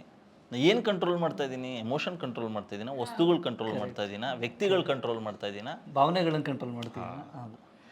ಇದಕ್ಕೆ ಇನ್ನೊಂದು ಆ್ಯಡ್ ಮಾಡ್ಬೋದು. ಈಗ ವಸ್ತುಗಳು ಇದರಲ್ಲಿ 2 ಡೈಮೆನ್ಷನ್ ಅಂತ ಅನ್ಕೊಬೋದು. ಒಂದು, ನಮ್ಮ ಹತ್ರ ಇರೋ ವಸ್ತುಗಳನ್ನ ಬೇರೆ ಯಾರೋ ಕದೀತಾರೆ ಅನ್ನೋ ಜವಾಬ್ದಾರಿ ಒಂದು ಕಡೆ ಆದರೆ, ಇನ್ನೊಂದು ಕಡೆ ಈ ಕಥೆಲಿ ಇರೋ ಪ್ರಕಾರ ನಾನು ಹೇಳ್ತಾ ಇರೋದು, ನಮ್ಮ ಹತ್ರ ಇರೋ ವಸ್ತುಗಳ ಮೇಲೆ ಬಹಳ ಅಟ್ಯಾಚ್ ಆಗಿ ನಮ್ಮನ್ನು ನಾವು ಕಳ್ಕೊಳ್ಳೋವಂಥ ಸಾಧ್ಯತೆಯೂ ಇರುತ್ತೆ. ಅದ್ರ ಬಗ್ಗೆನೂ ಜವಾಬ್ದಾರಿ ಬೇಕು. ಹೌದು, ಅದಕ್ಕೆ ನೀವು ತುಂಬ ಚೆನ್ನಾಗಿ ಹೇಳ್ತೀರಾ. ನಿಮ್ಮ first post in your Instagram, ವಸ್ತುಗಳನ್ನು ಉಪಯೋಗಿಸ್ಬೇಕು, ವ್ಯಕ್ತಿಗಳನ್ನು ಪ್ರೀತಿಸಬೇಕು, ಇದು ಅದಲು ಬದಲಾದಾಗ ಏನಾಗುತ್ತೆ ಅದಕ್ಕೊಂದು ಹೆಸರಿದೆ ಅಂತ ಹೇಳ್ತೀರಾ. I really love this line. ಇದು ನಮಗೆ ಗೊತ್ತಿದ್ರು ನಾವು ವಸ್ತುಗಳನ್ನ ಉಪಯೋಗಿಸಲ್ಲ, ಪ್ರೀತಿಸ್ತೀವಿ, ವ್ಯಕ್ತಿಗಳನ್ನ ಪ್ರೀತಿಸಲ್ಲ, ಉಪಯೋಗಿಸ್ತೀವಿ. ಕರೆಕ್ಟ್. ಹೌದು. ಇದೇ ಆ್ಯಕ್ಚುಲಿ ಅದೇ ನನಗೆ ಆ ಥರ ವಿಚಾರಗಳೇ ನನಗೆ ಇನ್ಸ್ಪೈರ್ ಮಾಡಿದೆ, ಅಂದರೆ ಈ ಕಥೆನ ಬರೆಯೋದಕ್ಕೋಸ್ಕರ. ಆ್ಯಕ್ಚುಲಿ ನಾನೊಂದು ಕತೆ ಯೋಚನೆ ಮಾಡ್ಬಿಟ್ಟಾದ, ಅದ್ರದ್ದು ಕ್ಲೈಮ್ಯಾಕ್ಸಲ್ಲಿ ಇದನ್ನು ಈ ಥರದ್ದೇ ಬಳಸ್ಕೊಂಡಿದ್ದೆ. ಅಂದರೆ ಅನ್ನೋಯಿಂಗ್ಲಿ ಫಾರ್ ಅ ಡೇ ಅವನೊಂದು 5 ಲಕ್ಷ ಸಾಲ ಮಾಡಿಬಿಟ್ಟು ಉಡಾಯಿಸ್ಬಿಟ್ಟಿರ್ತಾನೆ. 5 ಲಕ್ಷ ಉಡಾಯಿಸ್ಬಿಟ್ಟಿರ್ತಾನೆ. ಆ ಎಂಡಲ್ಲಿ ಸಿಗುತ್ತದು, ನೀನು ತಲೆ ಕೆಟ್ಟಿದ್ಯಾ, ಒಂದು ದಿನಕ್ಕೆ 5 ಲಕ್ಷ ರೂಪಾಯಿ ಸಾಲ ಮಾಡ್ತೀಯಾ ಅಂತ ಹೇಳಿದಾಗ ಅವ್ನು ಹೇಳ್ತಾನೆ, ಜೀವನ ಇಡೀ ಟಿ ವಿ, ಫ್ರಿಡ್ಜು, ಕಾರ್ಗೋಸ್ಕರ ಸಾಲ ಮಾಡಿ ಸಾಕಾಯಿತು, ಇದು ಫಸ್ಟ್ ಟೈಮ್ ನಾನು ಖುಷಿಗೋಸ್ಕರ ಸಾಲ ಮಾಡಿ ತೀರಿಸ್ತೀನಿ ಬಿಡು. ನಾನು ವಸ್ತುಗಳಿಗೆ ಅಷ್ಟೊಂದು ಏನು ಇಂಪಾರ್ಟೆನ್ಸ್ ಕೊಡೋದಿಲ್ಲ. ಅದೇ ನನ್ನ ಹತ್ರ ಇರೋ ಪ್ರತಿಯೊಂದು ವಸ್ತು ಆಗಲಿ ಅಥವಾ ಮನೆ ಆಗಲಿ ಏನೇ ಆಗಲಿ ಅದೊಂದು ಬೇರೆ ಥರದ್ದು ಒಂದು ಅಟ್ಯಾಚ್ಮೆಂಟ್ ಇದೆ ನನಗೆ. ಆ್ಯಂಡ್ ಆ ಥರದ್ದು ವಸ್ತುಗಳೇ ಇರೋದು. ಬಟ್ ನೀವು ಸ್ಪೆಸಿಫಿಕ್ಕಾಗಿ ಕೇಳಿದ್ರೆ ನನಗೆ something which I never want to loses ನನ್ನ ಹೆಂಡತಿ. ಬಟ್ ನನ್ನ ಹೆಂಡ್ತಿನ ಕೇಳಿದ್ರೆ ಅವಳು ಹೇಳೋದೊಂದೇ, ನಿನ್ನ ಮೊಬೈಲ್. ನಾನು ಏನು ಮಾಡ್ತಿರ್ತೆ, ನಿನ್ನ ಇರಿಟೇಷನ್ ಆಗುತ್ತೆ ಅಂತಲೇ ಅಷ್ಟು ಮೊಬೈಲ್ ಇಟ್ಕೊಂಡಿರ್ತಿ, ಇಲ್ಲೇನೋ ಹೇಳ್ತಿರ್ತೀನಿ ಮೊಬೈಲ್ ಅಂತ. ಬಟ್ ನನಗೆ ಯಾವತ್ತೂ ಅನಿಸಿಲ್ಲ ಅದು ಮೊಬೈಲಿಗೆ ನಾನು ಅಷ್ಟೊಂದು ಅಟ್ಯಾಚ್ಡ್ ಆಗಿದ್ದೀನಿ ಅಂತ. ಆದವ್ರಿಗೆ ಅನ್ಸಲ್ಲ ಸರ್, ಈಗ ಅವಳು ಸೊ ಹಾಗಾಗಿ ಮೋಸ್ಟ್ ಎಕ್ಸ್ಪೆನ್ಸಿವ್ ಥಿಂಗ್ ಅಂತ ಹೇಳಿದ್ರೆ ಅವಳ ಪಾಯಿಂಟ್ ಆಫ್ ವ್ಯೂ ಇಂದ ಅದು ಮೊಬೈಲ್ ಇರಬೇಕು. ಅದರ್ವೈಸ್ ಎಕ್ಸ್ಪೆನ್ಸಿವ್ ಅಂದರೆ ಗೊತ್ತಿಲ್ಲ, ತುಂಬ ಇದೆ ಅಂತಲೂ ಹೇಳಂಗಿಲ್ಲ. ಮೊದಲೇ GST ಅವರು, ಟ್ಯಾಕ್ಸ್ ಅವರು ಮೇಲೆ ಫೋನ್ ಮಾಡ್ತಾ ಇರ್ತಾರೆ. ಓಕೆ, ಬಹುಶಃ ಸದ್ಯಕ್ಕೆ the most expensive thing that you have is ನಿಮ್ಮ ವಸ್ತುಗಳಿಗೆ ನೀವೇ ಜವಾಬ್ದಾರರು. ಯಾಕಂದ್ರೆ ಒಂದು 5 ಕೋಟಿ ಆದ್ರೂ ಖರ್ಚಾಗಿಲ್ವಾ ಇದಕ್ಕೆ? ಜಾಸ್ತಿ ಇನ್ನು ಹೌದಾ? ವಾವ್. ಹೇಳಿ sir, if you can reveal the budget. ಯಾಕಂದ್ರೆ ಸಿನಿಮಾ ನೋಡಿದಾಗ ಗೊತ್ತಾಗುತ್ತೆ ತುಂಬ ರಿಚ್ ಆಗಿದೆ, ಹಾಡುಗಳನ್ನ ನೋಡಿದಾಗ ಗೊತ್ತಾಗುತ್ತೆ ತುಂಬ ರಿಚ್ ಆಗಿ ತೆಗೆದಿದ್ದೀರಾ ಅಂತ. ಇನ್ಫ್ಯಾಕ್ಟ್ ನೀವು ಗಮನಿಸಿದಿರೋ ಇಲ್ವೋ, ಹಾಡುಗಳ ಕಮೆಂಟ್ ಸೆಕ್ಷನಲ್ಲಿ ಎಷ್ಟು ಬ್ಯೂಟಿಫುಲ್ ಆಗಿ ಕಲರ್ ಪ್ಯಾಲೆಟ್ಸ್ಗಳನ್ನ ಬಳಸಿದ್ದೀರಾ ಅನ್ನೋಂಥ ಕಮೆಂಟ್ಸ್ ಸಹ ಇದೆ. So I am very sure ತುಂಬ ರಿಚ್ ಆಗಿ ತೆಗೆಯೋದಕ್ಕೆ ಅಷ್ಟೇ ಖರ್ಚಾಗಿರುತ್ತೆ ಅಂತ. ಹೌದು ಖರ್ಚಂತೂ ಆಗಿರುತ್ತೆ. ಅಂದರೆ ಒಂದಂತೂ ನಾವು ಶೋರ್ ಇದ್ವಿ, ಏನಂದರೆ ಅದಕ್ಕೆ ಜಸ್ಟಿಫೈ ಮಾಡುವಂಥ ಬಜೆಟ್ ಸಿಕ್ಕಿಲ್ಲ ಅಂದರೆ ನಾವು ಶೂಟಿಗೆ ಹೋಗೋದು ಬೇಡ ಅಂತ. ಅದಂತೂ ಪ್ರತಿದಿನ ಮಾಡಿದ್ದೀವಿ. ನಮಗೆ ಅದು ಜಸ್ಟಿಫೈ ಆಗ್ತಿರ್ಲಿಲ್ವ, ನಾವು ಶೆಡ್ಯೂಲ್ ಮಾಡ್ತಿರ್ಲಿಲ್ಲ, ಪರವಾಗಿಲ್ಲ ವೆಯ್ಟ್ ಮಾಡೋಣ, ಬಜೆಟ್ ಬರೋ ತನಕ ವೆಯ್ಟ್ ಮಾಡೋಣ, ಆ ಆ್ಯಟಿಟ್ಯೂಡಲ್ಲೇ ಇದ್ವಿ. ಖರ್ಚಂತೂ ಚೆನ್ನಾಗಿದೆ. ಬಟ್ ನಾವು ಏನಂದರೆ ಅದೊಂದು ಭಾಳ ಎಮೋಷನ್ನಿಂದ ಮಾಡಿರ್ತೀವಿ, ತುಂಬ ಇದರಿಂದ ಮಾಡಿರ್ತೀವಿ, ಅಂದರೆ ಭಾಳ ಕಾಳಜಿಯಿಂದ ಮಾಡಿರ್ತೀವಿ. ಅದನ್ನು ದುಡ್ಡಿಂದನೂ ಅಳೆಯೋದಷ್ಟು ಇದನ್ಸಲ್ಲ. ನಾನು ಆಡಿಯನ್ಸಿಗೆ ಹೇಳಿದ್ದು ಇವರು ಕರೆಕ್ಟಾಗಿ ಒಂದು ಮೋಸ್ಟ್ ಎಕ್ಸ್ಪೆನ್ಸಿವ್ ನಾನು ಹೇಳ್ಬೋದು ಮೋಸ್ಟ್ ಎಕ್ಸ್ಪೆನ್ಸಿವ್ ನನಗೆ ಸ್ಕ್ರಿಪ್ಟ್ಸ್. ಆ್ಯಂಡ್ ಇವತ್ತಿನ ದಿನ ಪ್ರಪಂಚನೂ ಎಷ್ಟು ಎಕ್ಸ್ಪೆನ್ಸಿವ್ ಆಗೋಗಿದೆ, ಕಾಸ್ಟ್ ಆಫ್ ಲಿವಿಂಗಿಂದ ಹಿಡಿದು ಎಲ್ಲನೂ ಎಷ್ಟು ಎಕ್ಸ್ಪೆನ್ಸಿವ್ ಆಗಿದೆ ಅಂದರೆ ಲಕ್ಷಗಳಿಗೆ ಆ ವ್ಯಾಲ್ಯೂನೇ ಇಲ್ಲ ಅಂತ ಅನ್ನಿಸ್ಬಿಡುತ್ತೆ when we step out to do something. ಕೆಲ ಕೋಟಿಗಳಲ್ಲಿ ಏನೂ ಮಾಡೋಕ್ಕಾಗಲ್ಲ. ಒಂದು 5-6 ಕೋಟಿ ಬಜೆಟ್ ಅಂದರೆ ವಾವ್, ಅಷ್ಟು ಕಡಿಮೆ ಬಜೆಟಲ್ಲಿ ತೆಗೆದ್ರಾ ಅಂತ ಕೇಳೋ ಹಾಗಾಗಿದೆ. ಯಾಕಂದರೆ ಹೊರಗೆಲ್ಲ ವಿ ಟಾಕ್ ಓನ್ಲಿ ಅಬೌಟ್ 100 ಕೋಟಿ 200 ಕೋಟಿ 300 ಕೋಟಿ ತುಂಬ ಕಾಮನ್ ಆಗೋಗಿದೆ ಇದನ್ನು ಕೇಳೋದು. ಬಟ್ ಈ ಸಿನಿಮಾದ ಮೂಲಕ ನರೇಟಿವ್ ಮೊಸಾಯಿಕ್ ಎಕ್ಸ್ಪೀರಿಯನ್ಸ್ ಅಂತ ಏನು ಕೊಡೋದಕ್ಕೆ ಹೊರಟಿದ್ದೀರಾ ಸರ್, ಇದು ನನಗೆ ತುಂಬ ಇಷ್ಟ ಆಗಿದೆ. ಯಾಕಂದರೆ ಜೀವನದಲ್ಲಿ ಕೂಡ ಪ್ರತಿಯೊಬ್ಬೊಬ್ಬರ ಪರ್ಸ್ಪೆಕ್ಟಿವು ತುಂಬ ಇಂಪಾರ್ಟೆಂಟ್ ಅಲ್ವಾ. ಇವಾಗ ಮಹಾಭಾರತ ಅಂತ ತಗೊಂಡಾಗ ನನಗೆ I always wanted to know ಕೌರವರ ಪರ್ಸ್ಪೆಕ್ಟಿವ್. ಸೊ ನಾನು ರೆಗ್ಯುಲರ್ ಆಗಿ ಒಂದು ಮಹಾಭಾರತ, ವ್ಯಾಸ ಭಾರತ ಓದೋದ್ರ ಜೊತೆಗೆ ಕೌರವರ ಪರ್ಸ್ಪೆಕ್ಟಿವ್ ಓದಿದಾಗ ನಿಮ್ಗೆ ಕಂಪ್ಲೀಟ್ ಸ್ಟೋರಿ ಅಂತ ಗೊತ್ತಾಗುತ್ತೆ. 2 sides of story, because there are always 2 sides to a story. ಈ ಥರ ಕನ್ನಡದಲ್ಲಿ ನನಗೆ ಬಹಳ ಇಷ್ಟವಾದಂಥ ಒಂದು ಸಿನಿಮಾ ಉಳಿದವರು ಕಂಡಂತೆ. ಅವರವರ ಪರ್ಸ್ಪೆಕ್ಟಿವಲ್ಲಿ ಒಂದೇ ಒಂದು ಇನ್ಸಿಡೆಂಟ್ನ ಎಷ್ಟು ಅದ್ಭುತವಾಗಿ ತೋರಿಸಿದ್ದಾರೆ ಅಂತ ಅನ್ನಿಸ್ತು ನನಗೆ. ಸೊ ಈ ಸಿನಿಮಾದಲ್ಲಿ ಸಹ ಮಲ್ಟಿಪಲ್ ಪರ್ಸ್ಪೆಕ್ಟಿವ್ಸ್ಗಳನ್ನು, ಟೈಮ್ ಲೈನ್ಸ್ಗಳನ್ನು ತೋರಿಸ್ತಾ ಇದ್ದೀರಾ, ಸಿಂಗಲ್ ಸ್ಟೋರಿ ಲೈನ್ನ ಫಾಲೋ ಮಾಡಿದ್ದೀರಾ. ಇದು ಬಹಳ ಕಷ್ಟ ಅನ್ಸತ್ತಲ್ವಾ, ಬಿಕಾಸ್ ನಿಮಗೆ ಬರವಣಿಗೆನೇ ಕಷ್ಟ ಆಗುತ್ತೆ when you will have to show multiple perspectives. Correct. ಇದು ಇನ್ನೂ ಒಂಚೂರು ಕಾಂಪ್ಲೆಕ್ಸ್ ಟ್ರೈ ಮಾಡಿದ್ದೀವಿ. ಏನಂದರೆ ಈಗ ಒಂದು ಬೇರೆ ಬೇರೆ ಥರ ಕ್ಯಾರೆಕ್ಟರ್ಸ್ನ ಟ್ರೈ ಮಾಡ್ತೀವಿ ಸಿನಿಮಾದಲ್ಲಿ ಅಲ್ವಾ. ಬಟ್ ಒಂದೇ ಥರ ಆ್ಯಟ್ರಿಬ್ಯೂಟ್ ಇರೋ ಒಂದು ಕ್ಯಾರೆಕ್ಟರ್, ಒಂದೇ ಥರ ಆ್ಯಟ್ರಿಬ್ಯೂಟ್ ಇರೋವಂಥ ಬೇರೆ ಬೇರೆ ಕ್ಯಾರೆಕ್ಟರ್ಸ್ನ ಟ್ರೈ ಮಾಡಿದ್ದೀವಿ. ಅಂದರೆ ಒಂದು ಇಂಟ್ರೋವರ್ಟೆಡ್ ಥಿಂಕಿಂಗ್ ಇರೋವಂಥ ಒಂದು ಆ್ಯಟ್ರಿಬ್ಯೂಟ್ ಇಟ್ಕೊಂಡು ಅದನ್ನು ಬೇರೆ ಬೇರೆ ಕ್ಲಾಸಲ್ಲಿ ಹಾಕಿದ್ರೆ, ಬೇರೆ ಬೇರೆ ಗುಣಲಕ್ಷಣಗಳಿರೋ ಒಬ್ಬ ಮನುಷ್ಯಂಗೆ ಹಾಕಿದ್ರೆ, ಸೊ ಆ್ಯಟ್ರಿಬ್ಯೂಟ್ ಹೇಗೆ ಬಿಹೇವ್ ಮಾಡುತ್ತೆ ಅನ್ನೋ ಒಂದು ಎಕ್ಸ್ಪೆರಿಮೆಂಟ್ ಕೂಡ ಮಾಡಿದ್ದೀವಿ. ಅದನ್ನು ಅದೇ ಈಗ ಆ ನೆರೇಟಿವ್ ಮೊಸಾಯಿಕ್ನ ಕಾಂಪ್ಲೆಕ್ಸಿಟಿ ಇಲ್ದಲೇ ಸಿಂಪಲಾಗಿ ಎಕ್ಸ್ಪ್ಲೇನ್ ಮಾಡೋದು ಸ್ವಲ್ಪ ಕಷ್ಟ ಇದೆ. ನೆಕ್ಸ್ಟ್ ನಾನು ಅದೇ ಕ್ವೆಶ್ಚನ್ ಕೇಳಕ್ಕಿದ್ದೆ. ಒಬ್ಬ ಕಾಮನ್ ಮ್ಯಾನ್ಗೆ ಸಿನಿಮಾ ನೋಡೋದಕ್ಕೆ ಹೋಗೋನ್ಗೆ ಜನವರಿ 10ನೇ ತಾರೀಕು what is this narrative mosaic experience ಅಂತ ನೀವು ಎಕ್ಸ್ಪ್ಲೇನ್ ಮಾಡಬೇಕು ಅಂತಿದ್ರೆ? ಈಗ ನಾನು ಹೇಳಿದ್ನಲ್ವಾ, ಈಗ ಇಂಟ್ರೋವರ್ಟೆಡ್ ಥಿಂಕಿಂಗ್ ಅಂತ ಒಬ್ಬ ಮನುಷ್ಯಂಗೆ ನಾವು ಈಗಿರ್ತಾನೆ ಅಂತ ನಾವು ಒಂದು ಯೋಚನೆ ಮಾಡಿ ಬಿಟ್ಬಿಡ್ಬೋದು. ಬಟ್ ಎಲ್ಲರೂ ಒಂದೇ ಥರ ಇರಲ್ಲ. ನೀವು 4 ಜನ ಇಂಟ್ರೋವರ್ಟೆಡ್ ಥಿಂಕಿಂಗ್ ಪರ್ಸನ್ ನೋಡಿದ್ರೆ ಅವ್ರು 4 ಜನನೂ 4 ರೀತಿ ಇರ್ತಾರೆ. ಸೊ ಆ ಥರದ್ದೊಂದು ಕ್ಯಾರೆಕ್ಟರ್ ಡಿಸೈನ್ ಇದರಲ್ಲಿ ಒಂದು ಪ್ರಯೋಗ ಮಾಡಿದ್ದೀವಿ. ಅದನ್ನು ಪ್ರಾಬಬ್ಲಿ ನೀವು ಆ ನೆರೇಟಿವ್ ಮೊಸಾಯಿಕ್ ಎಕ್ಸ್ಪೀರಿಯನ್ಸ್ ಅಂತ. Okay okay. So do you think ಇದು ಕೂಡ ನಿಮಗೆ it did make a difference ಅಂತ? ಬಿಕಾಸ್ ಒಂದು, ಈ ಹಿಂದೆ ನಿಮ್ಮ ಯಾವ ಸಿನಿಮಾದಲ್ಲೂ ನಿಮ್ಮನ್ನ ಈ ಥರ ನಾವು ನೋಡಿಲ್ಲ. ಕಾರಣ you have almost played your age, your like real ಲೈಫಲ್ಲಿ ಏನಿದ್ದೀರಾ ಇದೇ ಥರ ನಾನು ನಿಮ್ಮನ್ನ ಟ್ರೇಲರ್ಸಲ್ಲಿ ನೋಡಿರೋದು. ಇವಾಗ ಏನು ನೋಡ್ತಿದ್ದೀನಿ ಅದೇ ಥರ. ಅದ್ರ ಜೊತೆಗೆ ಈ ಥರದ ನರೇಟಿವ್ ಮೊಸಾಯಿಕ್ ಎಕ್ಸ್ಪೀರಿಯನ್ಸ್ ಅಂತ ಏನಿದೆ, do you think this is also ಈ ಥರದ ಒಂದು ಎಕ್ಸ್ಪೀರಿಯನ್ಸ್ ಕೂಡ ಫಸ್ಟ್ ಟೈಮ್ ನಿಮ್ಮ ಒಂದು ಸಿನಿಮಾದಲ್ಲಿ ಪ್ರಯೋಗ ಮಾಡ್ತಿರೋದು? Definitely yes. ಅದೇ ನನ್ನ ಪ್ರತಿ ಸಿನಿಮಾದಲ್ಲೂ ಔಟ್ ಆಫ್ ಮೈ ಏಜ್ ಅಥವಾ ಔಟ್ ಆಫ್ ಮೈ ಏಜ್ ಅಂತಲೇ ಹೇಳ್ಬೋದು. ಆ ಥರ ನಾನು ಪ್ಲೇ ಮಾಡಿರೋದು ತುಂಬ ಕಡಿಮೆ. ಅಂದರೆ ನಾನು 20-30 20-30 ಮಾಡಿದ್ದೀನಿ. ನಾನು 30 ಆಚೆ ಬಂದಾಗ 30ರಿಂದ 40 ಮಾಡಿದ್ದೀನಿ. ಬಟ್ ನಾನು 40 ಆಚೆ ಹೋದಾದ್ಮೇಲೆ ಐ ಥಿಂಕ್ ಇದೇ ಮೊದಲನೇ ಸಿನಿಮಾ ಅನ್ಸುತ್ತೆ where I am playing my age. After 40 definitely I am 46. 46 okay okay. So ಆ ಥರದಲ್ಲಿ ಇದು ಹೊಸ ಎಕ್ಸ್ಪೀರಿಯನ್ಸ್ ನನಗೆ. ಆ್ಯಂಡ್ ಈ ಸಿನಿಮಾದಲ್ಲಿ ಏನಾಗುತ್ತೆ ಅಂದರೆ ಎಸ್ಪೆಷಲಿ ಈಗ ನನ್ನಂಥ ನಟರಿಗೆ, ಅಂದರೆ ಕಂಟಿನ್ಯೂಸ್ ಆಗಿ ಕೆಲಸ ಮಾಡಲ್ಲ ನಾವು, ಏನೋ ಮಾಡ್ತಾ ಇರ್ತೀವಿ, ಯಾವುದೋ ಟೈಮಲ್ಲಿ ಒಂದು ಸಿನಿಮಾ ಬರುತ್ತೆ ಹೋಗುತ್ತೆ, ಆ ಥರದ ನಟರಿಗೆ ಈ ಥರ ಸಿನಿಮಾಗಳು ತುಂಬ ಇಂಪಾರ್ಟೆಂಟು. ಬಿಕಾಸ್ ಏನಾಗುತ್ತೆ, ಈ ಥರದೊಂದು ಸಿನಿಮಾ ಮಾಡಿದಾಗ I still believe myself that I can act. Because ನಮಗೆ ಟಚ್ಚೇ ಹೊಟ್ಟೋಗ್ಬಿಡುತ್ತೆ. ತುಂಬ ದೊಡ್ಡ ಗ್ಯಾಪ್ಗಳಲ್ಲೇ ಮಾಡೋದು ನಾವು. ತುಂಬ ಕಾಸ್ಟ್ಲಿ ಆ್ಯಕ್ಟರ್ಸ್ ನಾವುಗಳೆಲ್ಲ. 2 ವರ್ಷಕ್ಕೊಂದು 3 ವರ್ಷಕ್ಕೊಂದು ಸಿನಿಮಾಗಳು ಬರುತ್ತೆ. ಬಟ್ ಬೆಸ್ಟ್ ಪಾರ್ಟ್ ಏನಂದರೆ, ಈ ಜರ್ನಿಲಿ ನಾನು ಮಾಡಿರೋಂಥ ಪ್ರಾಜೆಕ್ಟ್ಗಳು, ನನಗೆ ಸಿಕ್ಕಿರೋಂಥ ಪ್ರಾಜೆಕ್ಟ್ಗಳು, especially second half of my professional journey ಇದೆಯಲ್ಲ, ತುಂಬ ಒಳ್ಳೊಳ್ಳೆ ಸಿನಿಮಾಗಳು ಸಿಕ್ಕಿದೆ ನನಗೆ. ಆ್ಯಂಡ್ ಪ್ರತಿ ಸಿನಿಮಾನೂ ಒಂದು ಹೊಸ ಹೋಪನ್ನು ಕೊಡುತ್ತೆ ನನಗಲ್ಲ, ಇವನ್ ನೋಡಿದವ್ರಿಗೆ. ಈಗ ಎಸ್ಪೆಷಲಿ ನನ್ನ ಜೊತೆ ಕೆಲಸ ಮಾಡೋಂಥ ಟೆಕ್ನಿಷಿಯನ್ಸ್ ಇರಲಿ, ನನ್ನ ಜೊತೆ ಕೆಲಸ ಮಾಡೋಂಥ ಆ್ಯಕ್ಟರ್ಸ್ಗಿರಲಿ, ಅವ್ರು ಯಾವಾಗ ಹೇಳ್ತಾರೆ ಇಲ್ಲದೆ ಈ ಸಿನಿಮಾ ಆದಮೇಲೆ ಏನೋ ಆಗ್ಬಿಡುತ್ತೆ ಅಂತ. ಬಟ್ ಏನಾಗುತ್ತೆ ಅಂತ ನನಗೆ ಮಾತ್ರ ಗೊತ್ತದು. ಸೊ ಹಾಗಾಗಿ ಬಟ್ ಈ cinema this is giving me a new hope. You are still an actor, you can act. And credit Keshav ಹೋಗ್ಬೇಕು ಇದರಲ್ಲಿ. ಬಟ್ ಇವ್ರ ಪೊಟೆನ್ಷಿಯಲ್ ಏನಿದೆಯಲ್ಲ, ನಾವಿನ್ನೂ ಆ್ಯಕ್ಚುಲಾಗಿ ಹೇಳಬೇಕು ಅಂದರೆ ನೋಡಿಲ್ಲ. ಇವ್ರಿಗೆ ಆಲ್ರೆಡಿ ಎಷ್ಟು ಜನ ನನಗೆ ಹೇಳ್ತಾರೆ ಅಂದರೆ ದಿಲೀಪ್ ರಾಜ್ ಸರ್ ಬಗ್ಗೆ ಹೇಳಿ ನನಗೆ ಭಾಳಷ್ಟು ಜನ ಕಾಲ್ ಮಾಡಿ ಕೇಳ್ತಾರೆ. ಅಂದರೆ ಅವ್ರ ಪರ್ಫಾರ್ಮೆನ್ಸ್ ಬಗ್ಗೆ ಮಾತಾಡ್ತಾರೆ. ಭಾಳಷ್ಟು ಜನ ಫ್ಯಾನ್ಸ್ ಇದ್ದಾರೆ.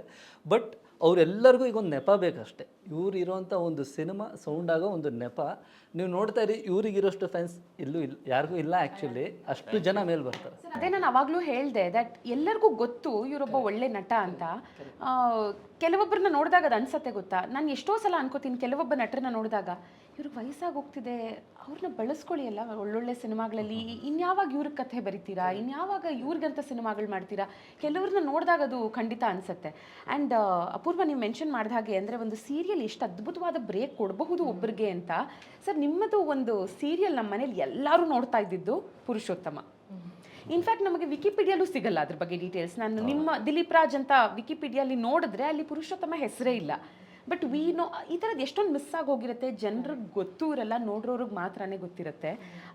ಬಟ್ ಸೀರಿಯಲ್ಸ್ಗಳು ಒಂದು ಕಡೆ, ಮತ್ತೊಂದು ಕಡೆ ಸಿನಿಮಾ ಅಂತ ಬಂದಾಗ ಸರ್, ಇವಾಗ ಕೆಲವೊಂದು ಈವೆಂಟ್ಸ್ಗಳನ್ನು, ಕೆಲವೊಂದು ಶೋಸು, ಕೆಲವೊಂದು ವಿಡಿಯೋಸ್ಗಳನ್ನು ನೋಡಿದಾಗ ಬಹುಶಃ ಇದು ನನಗೆ ಕೊಟ್ಟಿದ್ರೆ ಇನ್ನೂ ಚೆನ್ನಾಗಿ ಮಾಡ್ತಿದ್ದೆ ಅಂತ ಪ್ರತಿ ಆರ್ಟಿಸ್ಟ್ಗೂ ಅನಿಸುತ್ತೆ, ನನಗೂ ಅನಿಸುತ್ತೆ. ನಿಮ್ಗೆ ಅನಿಸಿದ್ಯಾ ಅಪೂರ್ವ ಯಾವಾಗಾದರೂ ಯಾವುದಾದ್ರೂ ಒಂದು ಪಾತ್ರ, ಒಂದು ಸೀರಿಯಲ್, ಒಂದು ಸಿನಿಮಾ ನೋಡಿದಾಗ ಇದು ನಾನು ನಿಜವಾಗ್ಲೂ ಚೆನ್ನಾಗಿ ಮಾಡ್ತಿದ್ದೆ ನನಗೆ ಕೊಟ್ಟಿದ್ರೆ, ಅಥವಾ ನಮ್ಮ ಜೊತೆಲಿರೋರು ಹೇಳ್ತಾರೆ ಅದನ್ನು? ಹ್ಯಾವ್ ಯು ಎಕ್ಸ್ಪೀರಿಯನ್ಸ್ಡ್ ಇದನ್ನು?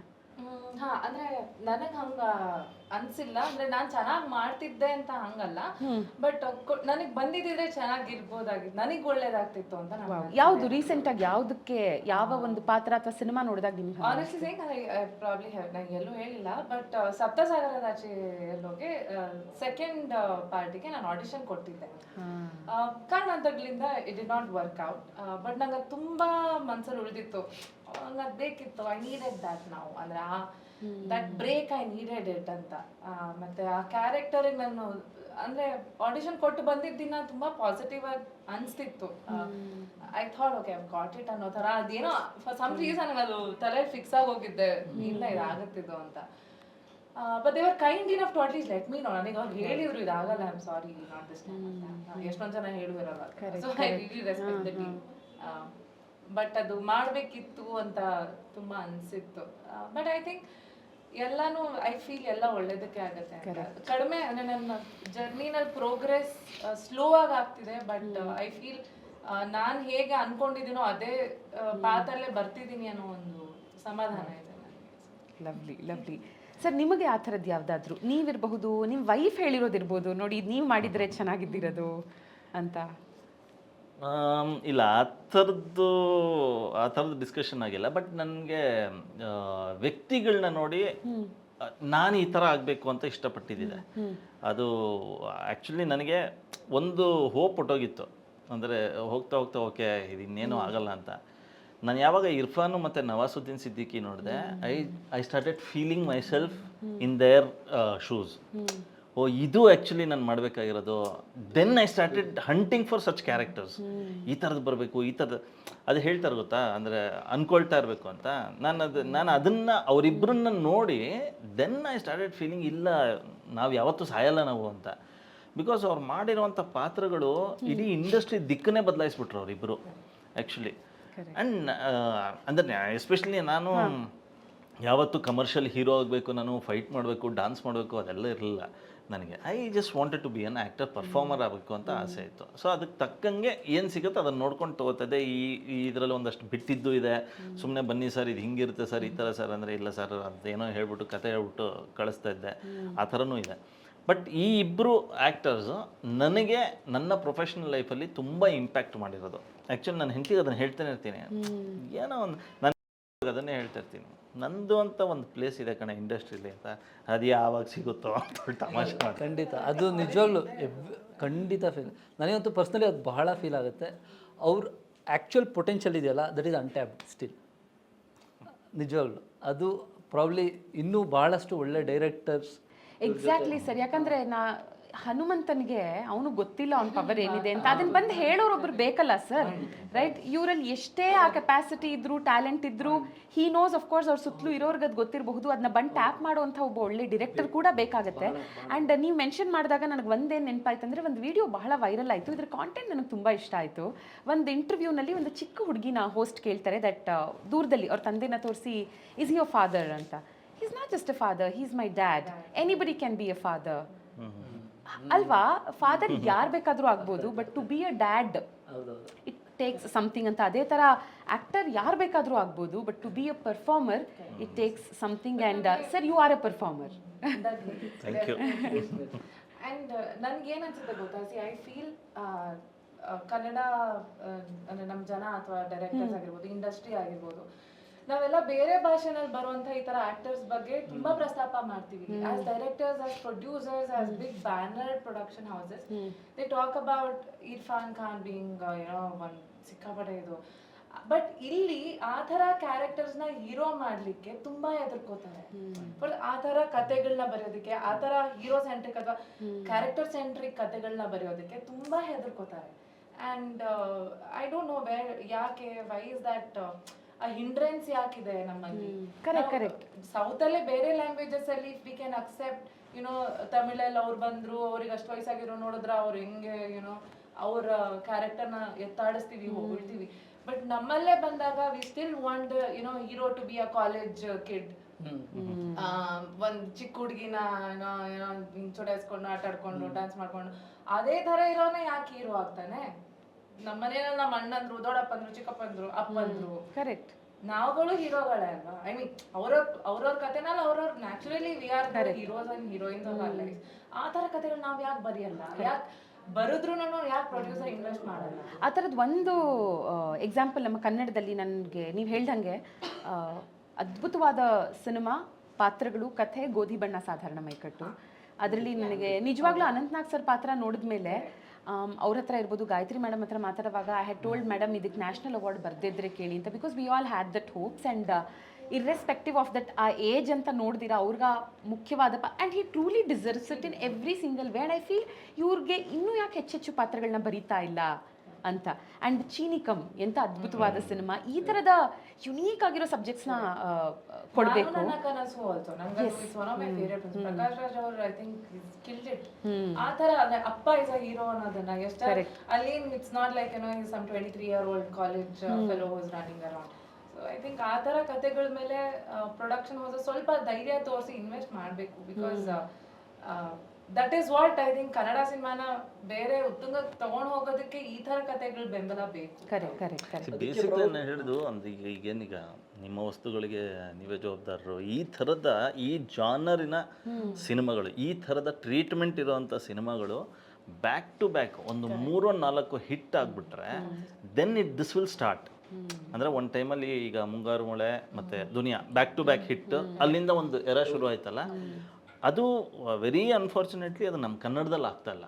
ಬೇರೆ ಎಲ್ಲ ಲ್ಯಾಂಗ್ವೇಜಸಲ್ಲೂ ಮಾಡ್ತಾ ಇದ್ದಾರೆ. ನೀವು ತೆಲುಗು ತೊಗೊಳ್ಳಿ, ತೆಲುಗುಲು ಪ್ಯಾರಲಲ್ ಸಿನಿಮಾಗಳು ನಡೀತಾನೆ ಇದೆ, ತಮಿಳಲ್ಲಿ ನಡೀತಾ ಇದೆ, ಮಲಯಾಳಂ ಅಂತೂ ಅವರು ಪ್ಯಾರಲಲ್ ಸಿನಿಮಾನೇ ಮೇನ್ ಸ್ಟ್ರೀಮ್ ಮಾಡ್ಕೊಂಡ್ಬಿಟ್ಟಿದ್ದಾರೆ ಅವರು.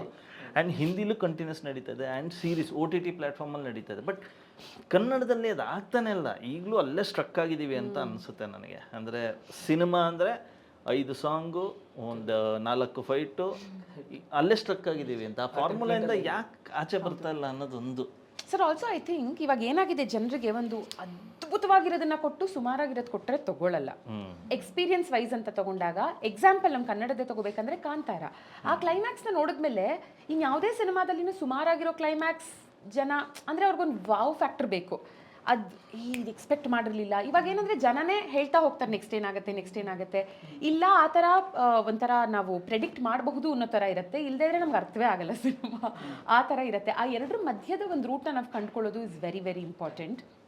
ಅದಕ್ಕೆ ಸಿನಿಮಾದ ಕಥೆ, ಟೈಟಲ್ ಎಷ್ಟು ಮುಖ್ಯ ಪಾತ್ರವನ್ನು ವಹಿಸುತ್ತೋ, ಪಾತ್ರಗಳು ಎಷ್ಟು ಮುಖ್ಯವಾದ ಪಾತ್ರವನ್ನು ವಹಿಸುತ್ತೋ, ಹಾಡುಗಳು ಕೂಡ ಅಷ್ಟೇ ಮುಖ್ಯವಾದ ಪಾತ್ರ ವಹಿಸುತ್ತೆ. ಐ ಥಿಂಕ್ ಈ ಸಿನಿಮಾದಲ್ಲಿ song is also a hero, songs are also heroes ಅಂತ ಅನ್ಬೋದು. ಪ್ರಸಾದ್ ಕೆ ಶೆಟ್ಟಿ ಅವರ ಮ್ಯೂಸಿಕ್ ತುಂಬ ಚೆನ್ನಾಗಿದೆ. ಆ್ಯಂಡ್ ಎಲ್ಲ ಹಾಡುಗಳನ್ನು ನೀವೇ ಬರೆದಿದ್ದೀರಾ ಕೇಶವಮೂರ್ತಿ ಸರ್. ಮೊದಲನೇದಾಗಿ ನೀವು ಲಾಂಚ್ ಮಾಡಿದ್ದು from the team Gayab, Naveen Sajju ಅವರು ಹಾಡಿರುವಂಥ ಹಾಡು. ಬ್ಯೂಟಿಫುಲ್ ಆಗಿದೆ lyrics. And next comes Hungama. ಇದರ ಕೊರಿಯೋಗ್ರಫಿ ಅಷ್ಟೇ ಬ್ಯೂಟಿಫುಲ್ ಆಗಿದೆ. ಅಂದರೆ ಎಲ್ಲ ಕಡೆ ಆ ಲಿರಿಕಲ್ ಇದು ನಮ್ಗೆ ಎಲ್ಲೆಲ್ಲಿ ಕಾಣಿಸ್ತಾ ಹೋಗುತ್ತೆ. ಐ ಡೋಂಟ್ ನೋ, ಕೆಲವೊಂದನ್ನು ಎಕ್ಸ್ಪ್ಲೈನ್ ಮಾಡೋಕ್ಕಾಗಲ್ಲ. ವಿಡಿಯೋ ನೋಡಿದಾಗ ಜನರು ಗೊತ್ತಾಗುತ್ತೆ ನಾವು ಏನು ಮಾತಾಡ್ತಿದ್ದೀವಿ ಅಂತ. ಬೆಂಗಳೂರಿನ ಬೇರೆ ಬೇರೆ ಬೇರೆ ಬೇರೆ ಜಾಗಗಳಲ್ಲಿ ಹೇಗೆ ಈ ಹಾಡನ್ನು ಇಂಟಿಗ್ರೇಟ್ ಮಾಡಿದ್ದೀರಾ ಅನ್ನೋದೇ ತುಂಬ ಬ್ಯೂಟಿಫುಲ್ ಆಗಿದೆ. ನಾನೊಂದಷ್ಟು ಕಮೆಂಟ್ಸ್ಗಳನ್ನು ನೋಡಿದ್ದೀನಿ, ಲಿಸ್ಟ್ ಮಾಡಿದ್ದೀನಿ. I really want to read it out. ಯಾಕಂದರೆ ಹೃದಯಾಂತರಾಳದಿಂದ ಬರೆದಿರುವಂಥ ಕೆಲವೊಂದು ಕಮೆಂಟ್ಸ್ ಇದೆ ಅಂತ ನನಗನ್ನಿಸ್ತು. ಫಾರ್ ಎಕ್ಸಾಂಪಲ್ ಅಮಿತ್ ಅನ್ನೋರು ಹೇಳ್ತಾರೆ, good Kannada tracks are back, the world is healing. ಹಳೆಯ ಕನ್ನಡ ಹಾಡುಗಳನ್ನ ಕೇಳಿದಾಗ ನಮ್ಗೆ ಅನ್ಸುತ್ತೆ ಈ ಥರ ಇವಾಗಲೂ ಬರೆಯಲ್ವಲ್ಲ ಲಿರಿಕ್ಸು ಅಂತ. ಸೊ ಐ ಥಿಂಕ್ ಅಲ್ಲ, ಅವ್ರಿಗೆ ಭಾಳ ಥ್ಯಾಂಕ್ಸ್ ಹೇಳ್ಬೇಕು. ಯಾಕೆಂದರೆ ಬರೆಯೋದು ಒಂದು ಕಡೆ ಆದರೆ ಈಗ ಅಂದರೆ ಕೇಳೋರಿಲ್ಲ ಅಂದರೆ ಏನು ಬರೆದ್ರೂ ಪ್ರಯೋಜನ ಇಲ್ಲ. ಅಂದರೆ ನಾನು ಅದಕ್ಕೆ ಇದ್ರ ಬೇಸಾಗೆ ಒಂದು 4 ಲೈನ್ ಇದರಲ್ಲಿ ಬರುತ್ತೆ, ಒಂದು BGM ಅಲ್ಲಿ ಬರುತ್ತೆ. ಅಂದರೆ ಅದರಲ್ಲಿ ಇಷ್ಟೇ ಇತ್ತು, ಏನಂದರೆ ತೋಚಿದ ಹಾಗೆ ಗೀಚಿರೋ 4 ಸಾಲುಗಳನ್ನು ನಾ ತಂದಿರುವೆ, ನಿನ್ನ ಕಣ್ಣ ಪರಿಧಿಗೆ ಎಳೆದು ಆ ಸಾಲುಗಳನ್ನು ಕವಿತೆ ಆಗಿಸು ಅಂತ. ಅಂದರೆ ನೀನು ಓದಿದ್ರೆ ಅದು ಕವಿತೆ ಆಗ್ಬಿಡುತ್ತೆ. ಸೊ ಆ ಥರ ಇದರಲ್ಲಿ. ಸೊ ಇವ್ರು ಆ್ಯಕ್ಚುಲಿ ಈ ಥರ ಅಪ್ರಿಸಿಯೇಷನ್ ಸಿಕ್ಕಿದಾಗ ಇನ್ನಷ್ಟು ಬರೆಯೋದಕ್ಕಾಗುತ್ತೆ, ಇಲ್ಲಾಂದರೆ ಅದು ಆ ಸ್ಫೂರ್ತಿ ಸಿಗಲ್ಲ. ಮತ್ತೊಂದು ಕಮೆಂಟ್, ಎಕ್ಸಲೆಂಟ್ ಸಾಂಗ್. ರೀಸೆಂಟ್ ಟೈಮ್ಸಲ್ಲಿ Kannada film industry has never seen like this classical melody, very smooth editing, mind blowing voice, also lyrical video colour palette is excellent. Wish you all the very best to whole team, sure it will be going to rock. ಇದಕ್ಕೆ ನಮ್ಮ technicians ಏನೇ, ನಮ್ಮ cinematographer ಹರ್ಷ ಕುಮಾರ್ ಗೌಡ, ನಮ್ಮ music director Prasad K Shetty, ನಮ್ಮ editor ಕುಬೇಂದ್ರನ್, ಇವರೆಲ್ಲರಿಗೂ ಅಂದರೆ ನಮ್ಮ ಈ ಕತೆ ಅಂದರೆ ವಿಜುವಲೈಸ್ ಮಾಡಿ ಇದನ್ನು ತೆರೆಗೆ ತರೋದಕ್ಕೆ ಏನು ಕಷ್ಟಪಟ್ಟು, ಮತ್ತು ನಮ್ಮ ಪಿಕ್ಚರ್ ಶಾಪ್, ನಮ್ಮ ಟೀಮ್ ಏನಿದೆ, ಒಂದು 12 ಜನದೊಂದು ಟೀಮ್ ಇದೆ. ಅಂದರೆ ಆ್ಯಕ್ಚುಲಿ ಒಂದು ಮಾತು ಹೇಳ್ತಾರೆ, ಏನಂದರೆ it takes a village to make a film ಅಂತ. ಬಟ್ ನಮ್ಮಲ್ಲಿ 12 ಜನ ಅಷ್ಟೇ ಇದ್ದಿದ್ದು, ಒಂದು ಊರಿಗಾಗಷ್ಟು ಕೆಲಸ ಮಾಡ್ಯಾರೆ. ಹೌದು, ಆ್ಯಂಗ್ರಿ ವೆಲ್. ಬಟ್ ಅವರೆಲ್ಲರೂ ಸೇರಿದ್ರಿಂದ ಈ ಸಿನಿಮಾ ಆಯಿತು. ಅದರಲ್ಲಿ ಒಬ್ಬರಿಲ್ಲ ಅಂದಿದ್ರು ಈ ಸಿನಿಮಾ ಆಗ್ತಾ ಇರಲಿಲ್ಲ. So nice, hats off to all of them. ಸರಿ, ಕಮೆಂಟ್ ನೀವು ನೋಡ್ಬೋದು. So obviously I am not making it up. ಅದು ಹೇಳಿದ್ದಾರೆ. ಪ್ರಾಬ್ಲಿ ನಾನು ಈ ಒಂದು ಸಾಂಗ್ ಹುಟ್ಟೋದಕ್ಕೆ ಅವ್ರದ್ದೊಂದು 200 ಸಾಂಗ್ಸ್ ಕೇಳಿರ್ತೀನಿ, ಜೈನ್ ಕಾಯ್ಕಣಿ ಸರ್ದು. ಸೊ ಆ 200 ಸಾಂಗ್ಗಳಿಗೆ ಇದೊಂದು ಸಾಂಗಿನ ಶ್ರೇಯ ಅಷ್ಟೇ. ಯಾಕೆಂದರೆ ಅವರೊಂದು ಜಲಪಾತ ಅಲ್ವಾ, ಅದನ್ನು ಬೆರಗಾಗಿ ನಾವು ನೋಡ್ತಾ ಇರ್ಬೇಕಾದ್ರೆ ನಮ್ಮ ಮೇಲೆ ಪಸೆ ಹಾರಿ ಹಾರಿ ನಮ್ಮಿಂದನೂ ಒಂದು ಚಿಕ್ಕ ಜಲಪಾತ ಹರಿಯೋಕ್ಕೆ ಶುರು ಆಗುತ್ತೆ. ಈಗ ನೀವು ಪೋಸ್ಟರ್ ನೋಡ್ತಾ ಇದ್ದೀರಲ್ಲ, ಇದಾಗಲಿ ಅದಾಗಲಿ, ಹೇಗನ್ಸುತ್ತೆ ನಿಮಗೆ? Very nice. ಸುಮಾರಷ್ಟು ಪಾತ್ರಗಳನ್ನ ಜನಗಳ ಮಧ್ಯೆ ಅವ್ರು ತೋರಿಸಿರೋ ರೀತಿ, ಅಷ್ಟು ಜನ ಇದ್ರೂ ಪಾತ್ರಧಾರಿಗಳು ನಮಗೆ ಎದ್ದು ಕಾಣಿಸ್ತಾರೆ. ಬಟ್ ಆ್ಯಕ್ಚುಲಿ ಸಿನಿಮಾಲಿ ಉಲ್ಟಾ, ಕೇಶವ್ ಎಲ್ಲಿದ್ದಾರೋ ನಾವೆಲ್ಲ ಅಲ್ಲಿದ್ದೀವಿ, ಬೇರೆ ಆರ್ಟಿಸ್ಟ್ಗಳು ಎಲ್ಲಿದ್ದಾರೋ ಅಷ್ಟೂ ಮುಖ ಕೇಶವ್ದೇ ಅಲ್ಲಿ. ಬಿಕಾಸ್ ಈ ಸಿನಿಮಾಗೆ ಅವರು ವಹಿಸಿರುವಂಥ ಜವಾಬ್ದಾರಿ ಇದೆಯಲ್ಲ, it was not just direction. ನಾನು ಯಾಕೆ ಈ ಸಿನಿಮಾದ ಕಂಪ್ಲೀಟ್ ಕ್ರೆಡಿಟ್ ಅವ್ರಿಗೆ ಕೊಡ್ತೀನಿ ಅಂತ ಹೇಳಿದ್ರೆ, direction, story telling it self is a biggest responsibility. ಅದರ ಜೊತೆಗೆ ಇದನ್ನು ಸಿನಿಮಾ ಮಾಡುವಂಥ ಬೇರೆ ಬೇರೆ ಕೆಲಸಗಳಿದೆಯಲ್ಲ, ಅದಕ್ಕೆ ಅಂತ ಡೆಸಿಗ್ನೇಟೆಡ್ ವ್ಯಕ್ತಿಗಳಿರ್ತಾರೆ. ಆ ಎಲ್ಲ ವ್ಯಕ್ತಿಗಳ ಕೆಲಸನೂ ಇವರೇ ಮಾಡಿರೋದ್ರಿಂದ ನಾವುಗಳೆಲ್ಲ ಕೇಶವಿರೋ ಜಾಗದಲ್ಲಿದ್ದೀವಿ. ಇಲ್ಲಿ ಮುಂದೆ ಇರೋದೆಲ್ಲ ಅಷ್ಟೂ ಮುಖಗಳು ಕೇಶವ್. ಇಲ್ಲ, ನಿಜ ಇದು. ಯಾಕಂದರೆ ಬಿಕಾಸ್ ಅಂದರೆ ತುಂಬ ಡೀಪಾಗಿ ನಾನು ಅವ್ರ ಜೊತೆ ಪ್ರೀ ಪ್ರೊಡಕ್ಷನ್ ಆಗಲಿ ಅಥವಾ ಪೋಸ್ಟ್ ಪ್ರೊಡಕ್ಷನಲ್ಲಿ ಕೆಲಸ ಮಾಡದೇ ಇದ್ರು, ನಾನು ಕೆಲಸ ಮಾಡೋ ಟೈಮಲ್ಲಿ ಹಿಂದೆ ಮುಂದೆ ಅವರು ಒದ್ದಾಟ, ಅವರ ಮಾಡ್ತಿದ್ದಂಥ ಎಫರ್ಟ್ಗಳು, ಆ್ಯಂಡ್ ಒಂದು ಸಿನಿಮಾ ಮೇಕಿಂಗಿಗೆ, ಅದು ಸಿನಿಮಾ ಮೇಕಿಂಗ್ ಆಗೋದಕ್ಕೆ ಅದರದೇ ಒಂದು ರೂಲ್ಸ್ ಫಾಲೋ ಮಾಡಬೇಕು ಅನ್ನೋದಿಲ್ಲ ಅನ್ನೋದಕ್ಕೆ. ಯಾಕಂದರೆ ಫಸ್ಟ್ ನಾನು ಶೂಟಿಂಗ್ ಶುರು ಮಾಡಿದಾಗ, ಸೆಟ್ಟಿಗೆ ಹೋದಾಗ ನನಗೆ ಫಸ್ಟ್ ಖುಷಿಯಾಗಿದ್ದೇನು ಅಂತ ಹೇಳಿದ್ರೆ, ಒಂದು ಅಲ್ಲೆಲ್ಲೋ ಕ್ಯಾಮ್ರಾ ಇದೆ, ನಂದು ಇಲ್ಲೆಲ್ಲೋ ಇದೆ, ಕಾರಲ್ಲಿ ಬಂದು ಕೂತ್ಕೋಬೇಕು ಹೋಗಬೇಕು ಆ ಥರದ್ದಿದ್ದಾಗ ಎಲ್ಲರೂ ಕಾಲ್ ಅಂದರೆ ನಿಮಗೆ ಟೆಕ್ನಾಲಜಿನ ರೈಟ್ ವೇಲಿ ಯೂಸ್ ಮಾಡೋದಿದೆಯಲ್ಲ, ಎಲ್ಲರೂ ಕಾಲಲ್ಲಿದ್ದಾರೆ. ಆ್ಯಂಡ್ ನನ್ನ ಹತ್ರ ಒಂದು ಫೋನ್ ಇದೆ, ಯಾರು ಏನು ಮಾತಾಡಿದ್ರು ಎಲ್ಲರಿಗೂ ಗೊತ್ತಾಗ್ತಾ ಇದೆ. ಒಂದು 7-8 ಜನ ಇದ್ದಾರೆ ಅದರಲ್ಲಿ, DOP ಇದ್ದಾರೆ, ಕೇಶವ್ ಇದ್ದಾರೆ. ಆ್ಯಂಡ್ ನಾನು ಅದನ್ನು ನೋಡ್ಬಿಟ್ಟು ಆ್ಯಕ್ಚುಲಿ ನಾನು ಹೋಗಿ ಅವಳಿಗೆ ಹೇಳಿದ್ದೆ, ನಾನು ಏನು ಮಜಾ ಇತ್ತು ಗೊತ್ತಾ, ಅವರು ಇಟ್ ಇಸ್ ಸೋ ಸಿಂಪಲ್. ನಾವು ಅದೇನೋ ಸ್ಪೀಕರ್ಗಳು ಹಾಕ್ಕೊಂಡು ಇನ್ನೇನೋ ಮಾಡ್ಕೊಂಡು ಅದ್ರ ನೀಡಿಲ್ಲ. ಒಂದು ಅಂಡರ್ಸ್ಟ್ಯಾಂಡಿಂಗ್ ಇತ್ತು ಅಂದರೆ ಇದು, ಅದನ್ನು ನನಗೆ ಹೊಸ ರೀತಿ ನೋಡಿದ್ದು ನಾನು, ಶೂಟಿಂಗ್ ಆಗಿದ್ದ ರೀತಿ ಅದು. ಆ್ಯಂಡ್ ಅವರ ಮೋಸ್ಟ್ ಇಂಪಾರ್ಟೆಂಟ್ ಏನು ಅಂದರೆ, ಬೇರೆ ಎಲ್ಲದಕ್ಕೂ ಅವ್ರು ಈ ಥರ ದಾರಿ ಹುಡ್ಕೊಂಡಿದ್ರು, ಬಟ್ ಸಿನಿಮಾ ಮೇಕಿಂಗಿಗೆ ದಾರಿ ಹುಡ್ಕೊಂಡಿರಲಿಲ್ಲ. ಹಿ ವಾಸ್ ವೆರಿ ಶ್ಯೂರ್ ಇದು ಹಿಂಗೆ ಅಂತ ಹಿಂಗೆ, ಅದನ್ನು ಅಲ್ಲಿಗೆ ಹೋಗೋದಕ್ಕೆ ಹೆಂಗೆ ಬೇಕಾದ್ರೂ ಹೋಗೋಣ, ನಡ್ಕೊಂಡಾದ್ರೂ ಹೋಗೋಣ, ಸೈಕಲ್ಲಾದರೂ ಹೋಗೋಣ, BMW ಆದರೂ ಹೋಗೋಣ, ಓಕೆ ಅದು. ಬಟ್ ಅಲ್ಲಿ ಹೋದಾದ್ಮೇಲೆ ನನಗೆ ಮುದ್ದೆ ಅಂದರೆ ಮುದ್ದೇನೇ ಬೇಕು, ನೀನು ತೊಗೊಂಬಂದು ಪಿಜ್ಜಾ ಇಟ್ಟರು ಬೇಡ ನನಗೆ ಅಂತ. C that is one thing which I always appreciated. ನಾನು ಅವ್ರ ಹತ್ರ ಹೆಚ್ಚಿಗೆ ಹೇಳಿಲ್ಲ. ನಾನು ಆ್ಯಕ್ಚುಲಿ ನಾನು ಮನೆಗೆ ಹೋದಾಗ ನಾನು ಅವಳ ಹತ್ರ ಡಿಸ್ಕಸ್ ಮಾಡ್ತಾ ಇದ್ದೆ, ಇಲ್ಲ ಅವರು ಕೆಲಸ ಮಾಡೋ ರೀತಿ ನಂಗೆ ತುಂಬ ಇಷ್ಟ ಆಯಿತು ಅಂತ. ಸಿ ಒಂದೇನಂದರೆ, ಒಂದು ನಾನು ಮಾಡೋ ಕೆಲಸನೇ ಇಷ್ಟಪಡೋದು ಅಥವಾ ನಾನು ಮಾಡ್ತಿರುವಂಥ ಪ್ರಾಡಕ್ಟನ್ನು ಇಷ್ಟಪಡೋದು ಒಂದು, ಬಟ್ ಆ ಪ್ರಾಡಕ್ಟ್ ಮಾಡೋದಕ್ಕೆ ಅವ್ರು ಯಾರೋ ಒಬ್ಬರು ಒಂದು ದಾರಿ ಹುಡುಕೊಂಡಿರ್ತಾರಲ್ಲ, ಆ ದಾರಿ ತುಂಬ ಇಂಪಾರ್ಟೆಂಟ್. ಹಾಗಾಗಿ ನಮಗೆ ಬೈ ಡಿಫಾಲ್ಟ್ ಈ ಸಿನಿಮಾ ಬಗ್ಗೆ ಸ್ವಲ್ಪ ಪ್ರೀತಿ ಜಾಸ್ತಿ ಆಗಿದೆ. ದೋ ನಾನು ಡೈರೆಕ್ಟಾಗಿ ಇನ್ವಾಲ್ವ್ ಆಗದೆ ಇದ್ರು, I feel this is my movie. ಯಾಕಂದರೆ ನಾವು ಮಾಡೋ ಎಲ್ಲ ಸಿನಿಮಾ ನಮ್ಮ ಸಿನಿಮಾ ಅಂತ ನಾವು ಹೇಳ್ಕೊಳ್ಳಲ್ಲ. ಆ್ಯಕ್ಚುಲಿ ಕೆಲವುದಂತೂ ಹೇಳೋದೇ ಇಲ್ಲ ನಾವು, ಅದರಲ್ಲಿ ಮಾಡಿದ್ಯಾ ನೀನು ಅಂತ ಗೊತ್ತಿಲ್ಲಪ್ಪ ಅಂತ ಹೇಳ್ಬಿಟ್ಟು ಹೊಟ್ಟೋಗ್ತೀವಿ. ಹಾಗೆಲ್ಲ ಇರುತ್ತೆ. ಯಾಕಂದರೆ ಸಿನಿಮಾ ಚೆನ್ನಾಗಿದ್ರು ಎಕ್ಸ್ಪೀರಿಯನ್ಸ್ಗಳು ಚೆನ್ನಾಗಿರೋಲ್ಲ ನಮಗೆ ಆ ಪ್ರೋಸೆಸ್. ಬಟ್ ಇಲ್ಲಿ ಹಂಗಿರಲಿಲ್ಲ. ಅದೆಲ್ಲದಕ್ಕೂ ಕಾರಣ Keshav. Actually the way he handled everything, ಅಂದರೆ ಸಿನಿಮಾದ ಟೆಕ್ನಿಕಲ್ ಪಾರ್ಟ್ ಇರ್ಬೋದು, ಒಂದು PR ಮಾಡೋದಾಗಿರ್ಬೋದು, ಒಂದು ಸತಿ ನನಗೇನೋ ಒಂದಕ್ಕೆ ಫೋನ್ ಮಾಡಿ ಅವ್ರು ಮಾತಾಡೋ ರೀತಿ ಆಗಿರ್ಬೋದು. ಅದ್ರ ನೀಡ್ ಇಲ್ಲ ಅವ್ರಿಗೆ, ಆ್ಯಕ್ಚುಲಿ ಇಲ್ಲ. ಆ್ಯಂಡ್ ಅದನ್ನು ನಾನು ಯಾವತ್ತೂ ಎಕ್ಸ್ಪೆಕ್ಟು ಮಾಡಿರಲ್ಲ. But he knows that boundaries, he knows that line. Okay, ಇವ್ರ ಹತ್ರ ನಾನು ಹಿಂಗೆ ಹೋಗಬೇಕು ಅಂತ. It is so systematic, so disciplined. ಅಂದರೆ ತುಂಬ ಖುಷಿ ಆಗುತ್ತೆ. ಅಂದರೆ ಅಂದರೆ somebody like me, I would definitely love to work with him. ಆ ಥರ. ಸರ್, ನಿಮ್ಮ ಡೆಬ್ಯೂ ಡೈರೆಕ್ಷನ್ಗೆ ಎಂಥ ಬ್ಯೂಟಿಫುಲ್ ಮೆಮೊರಬಲ್ ಕಾಂಪ್ಲಿಮೆಂಟ್ಸ್ ಅಲ್ವಾ ಇದು? ಇದು ನಾನು ಮರೆಯಲ್ಲ ಯಾವತ್ತು. ಅಂದರೆ ಇದನ್ನೊಂದು ಎಂಕರೇಜ್ಮೆಂಟ್ ಥರನೇ ಅಲ್ಲಿ ಕ್ಯಾರಿ. ನನಗಿದು ಇವ್ರ ಡೆಬ್ಯೂ ಸಿನಿಮಾ ಅಂತ ಅನ್ನಿಸ್ಲೇ ಇಲ್ಲ, ಯಾವ ಪಾಯಿಂಟಲ್ಲೂ ಅನ್ನಿಸ್ಲಿಲ್ಲ. ಆದರೆ ಅವರು ಸಬ್ಜೆಕ್ಟ್ನ ಟ್ರೀಟ್ ಮಾಡಿದ ರೀತಿಯಿಂದ ಹಿಡಿದು ನನಗೆ ಬಂದು ಸೀನ್ಗಳನ್ನ ಎಕ್ಸ್ಪ್ಲೇನ್ ಮಾಡಿದ ರೀತಿಯಿಂದ ಇರ್ಬೋದು, ಕೆಲವನ್ನ ತುಂಬ ಸ್ಪೆಸಿಫಿಕ್ಕಾಗಿ ಯಾವುದೋ ಒಂದು ವಿಷಯದ ಬಗ್ಗೆ ಅವರ ಡಿಸ್ಕಷನ್ ಆದಾಗ ಇದು ಹಿಂಗಾದ್ರೆ ಬೆಟರ್ ಇರುತ್ತೆ ಅಂತ ನಾನು ಹೇಳಿದಾಗ ಅದ್ರ ಬಗ್ಗೆ ಯೋಚನೆ ಮಾಡಿ, then he comes back with this conviction, ಇಲ್ಲ ಇದು ಹಿಂಗೆ ಹೋಗೋಣ ಸರ್ ಅಂತ. ಆ್ಯಂಡ್ ಯಾವುದೋ ಒಂದು ಪಾಯಿಂಟ್, ಇಲ್ಲ ನಿಮ್ಮ ಪಾಯಿಂಟು ಚೆನ್ನಾಗಿತ್ತು ಅಂತ ತೊಗೊಳೋದಾಗಲಿ. See that is very important. End of the day ಅಂದರೆ ಜನಕ್ಕೆ ಈಗ ಯಾವುದೋ ಒಂದು ಪಾಯಿಂಟು ಇವರು 10 ತಿಂಗಳಿಂದ ನೋಡಿರೋದು ಯಾವತ್ತೋ ಒಂದಿನ ನಾನು ನೋಡಿದಾಗ ನನಗೆ ಕಾಣಿಸ್ಬೋದು ಅದು. ಬಿಕಾಸ್ ಅದು ನನಗೇನೋ ಇದು ಹಿಂಗೆ ಅನ್ನಿಸ್ತಾ ಇದೆ ಅಂತ that may be simplest thing, but ಅದು ವರ್ಕ್ ಆಗಿಬಿಡುತ್ತೆ ಅನ್ನಿಸ್ತಿ ಸಿನಿಮಾಗೆ. ಸೊ ಅದಕ್ಕೆ ನಿಮ್ಮ ಮೈಂಡ್ ಓಪನ್ ಇರಬೇಕು. ಆ ಥರದ ವ್ಯಕ್ತಿ ಒಂದು ಎಲ್ಲನೂ ಕೇಳ್ತಾರೆ, ಡಿಸಿಷನ್ ಅವ್ರು ತಗೋತಾರೆ, which is very important. Casual ಆಗಿ ಐ ವಾಂಟ್ ಟು ನೋ, ನೀವು 3 ಜನ ಸಿನಿಮಾಗಳಲ್ಲಿ ಇಲ್ಲ ಅಂದಿದ್ರೆ ಬಹುಶಃ ಏನಾಗಿರ್ತಿದ್ರಿ? ದಿಲೀಪ್ ಸರ್, ನಿಮ್ಮಿಂದಾನೇ ಸ್ಟಾರ್ಟ್ ಮಾಡೋಣ. ನಾನು ಆ್ಯಕ್ಚುಲಿ ಕೊರಿಯೋಗ್ರಾಫರ್ ಆಗಬೇಕು ಅಂತಿದ್ದೆ. I was a dancer. Okay. ಆವಾಗಿನ ನನ್ನ ಕಾಲೇಜ್ ಟೈಮ್ ಅವರಾಗಲಿ ಆಗಿನವರೆಲ್ಲರೂ ನನ್ನನ್ನು ಹಿಡಿತಿದ್ದಿದ್ದೆ ಡಾನ್ಸರ್ ಅಂತ. ಬೈ ಚಾನ್ಸ್ ಥಿಯೇಟರ್ಗೆ ಹೋದೆ. ನಾನು ಥಿಯೇಟ್ರಿಗೆ ಹೋಗಿ ಹಾಗಾಗಿ ಆ್ಯಕ್ಟಿಂಗ್ ಶುರು ಆಯ್ತು ಅಷ್ಟೇ. ಥಿಯೇಟ್ರ್ ಮಾಡ್ತಿದ್ದಾಗಲೂ I was very sure I want to be a choreographer ಅಂತಲೇ ಇದ್ದಿದ್ದು. ಇನ್ಫ್ಯಾಕ್ಟ್ ನಾನು, ಹರ್ಷ, ನಾವೆಲ್ಲ ಒಂದೇ ಟೈಮ್ ಅವರು. ಧನು ಮಾಸ್ಟ್ರು ಅನ್ಬೇಕೀಗ, ಹರ್ಷ ಮಾಸ್ಟ್ರು, ಧನು ಮಾಸ್ಟ್ರು, ನಾವೆಲ್ಲ ಒಂದೇ ಟೈಮ್ ಅವ್ರು ಆ್ಯಕ್ಚುಲಿ. ಸೊ ಪ್ರಾಬ್ಲಿ ಇದಿಲ್ಲ ಅಂದ್ರೆ ಅದಾಗ್ತಾ ಇದ್ದೆ ಬಟ್ ಇಂಡಸ್ಟ್ರಿಯಲ್ಲೇ ಇರ್ತೀವಿ.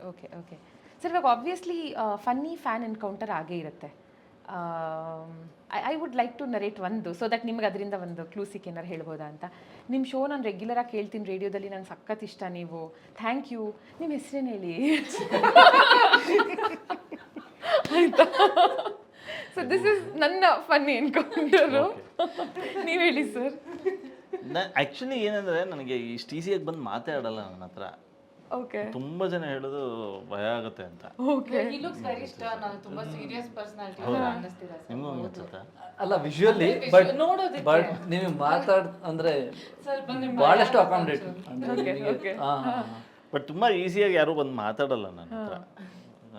ಎಲ್ಲರೂ ಅದನ್ನೇ ಹೇಳೋದು, ಇಲ್ಲ ನೀವು ನೋಡಿದ್ರೆ ಸ್ವಲ್ಪ ಭಯ ಆಗತ್ತೆ, ಸವಾಸನೆ ಬೇಡ ಒಂದು ಅಂಥವ್ರು ನಾನು ಐವ್ ಸೀನ್ ಅಥವಾ ಎಕ್ಸ್ಪೀರಿಯನ್ಸ್ ದಟ್ ಅಂಥವ್ರು they are so easy to talk to. It's always the other way round ಅಲ್ವಾ? ಬಟ್ ಬಿಗಿನಿಂಗನೂ ಅಷ್ಟೇ ಭಾಳ ಫ್ರೆಂಡ್ಲಿ ಅವರು. ಅಂದರೆ ಈಗ ನಾವು ಕ್ಲಾಬ್ ಬಾಯ್ ಆಗೆಲ್ಲ ಕೆಲಸ ಮಾಡ್ತೀವಿ ಡೈರೆಕ್ಷನ್ ಡಿಪಾರ್ಟ್ಮೆಂಟಲ್ಲಿ. ನಮಗೆ ಕರೆಸಿ ಮಾತಾಡಬೇಕು ಅಂತ ಏನು ಇರಲ್ಲ ಆ್ಯಕ್ಚುಲಿ. ಅಂದರೆ ಇವ್ರ ಲೆವೆಲ್ ಆ್ಯಕ್ಟರ್ಸಿಗೆಲ್ಲ. ಬಟ್ ನಮಗೆಲ್ಲ ಕೇಳೋರು, ಮಾತಾಡೋರು, ಆರಾಮಾಗಿ ಅವ್ರ ಕಾರಲ್ಲಿ ಕೂರಿಸ್ಕೊಳ್ಳೋರು, ಈ ಥರದ್ದೆಲ್ಲ ಬಿಸಿಲಲ್ಲಿ ಸೀಕ್ರೆಟ್ ಇದೆ ಅದ್ರ. ಓಕೆ. ಅವಾಗ ಆ ಲೆವೆಲೇ ಇರಲಿಲ್ಲ. ಅವಾಗಲೂ ಹಂಗೆ ಇತ್ತು, ಇವಾಗಲೂ ಹಂಗೆ ಇದೆ. ಸೊ ಹಾಗಾಗಿ ಈಗ ನಾವೇನು ಮಾತಾಡ್ತೀವಿ ಅದಷ್ಟೇ ಉಳಿಯೋದು.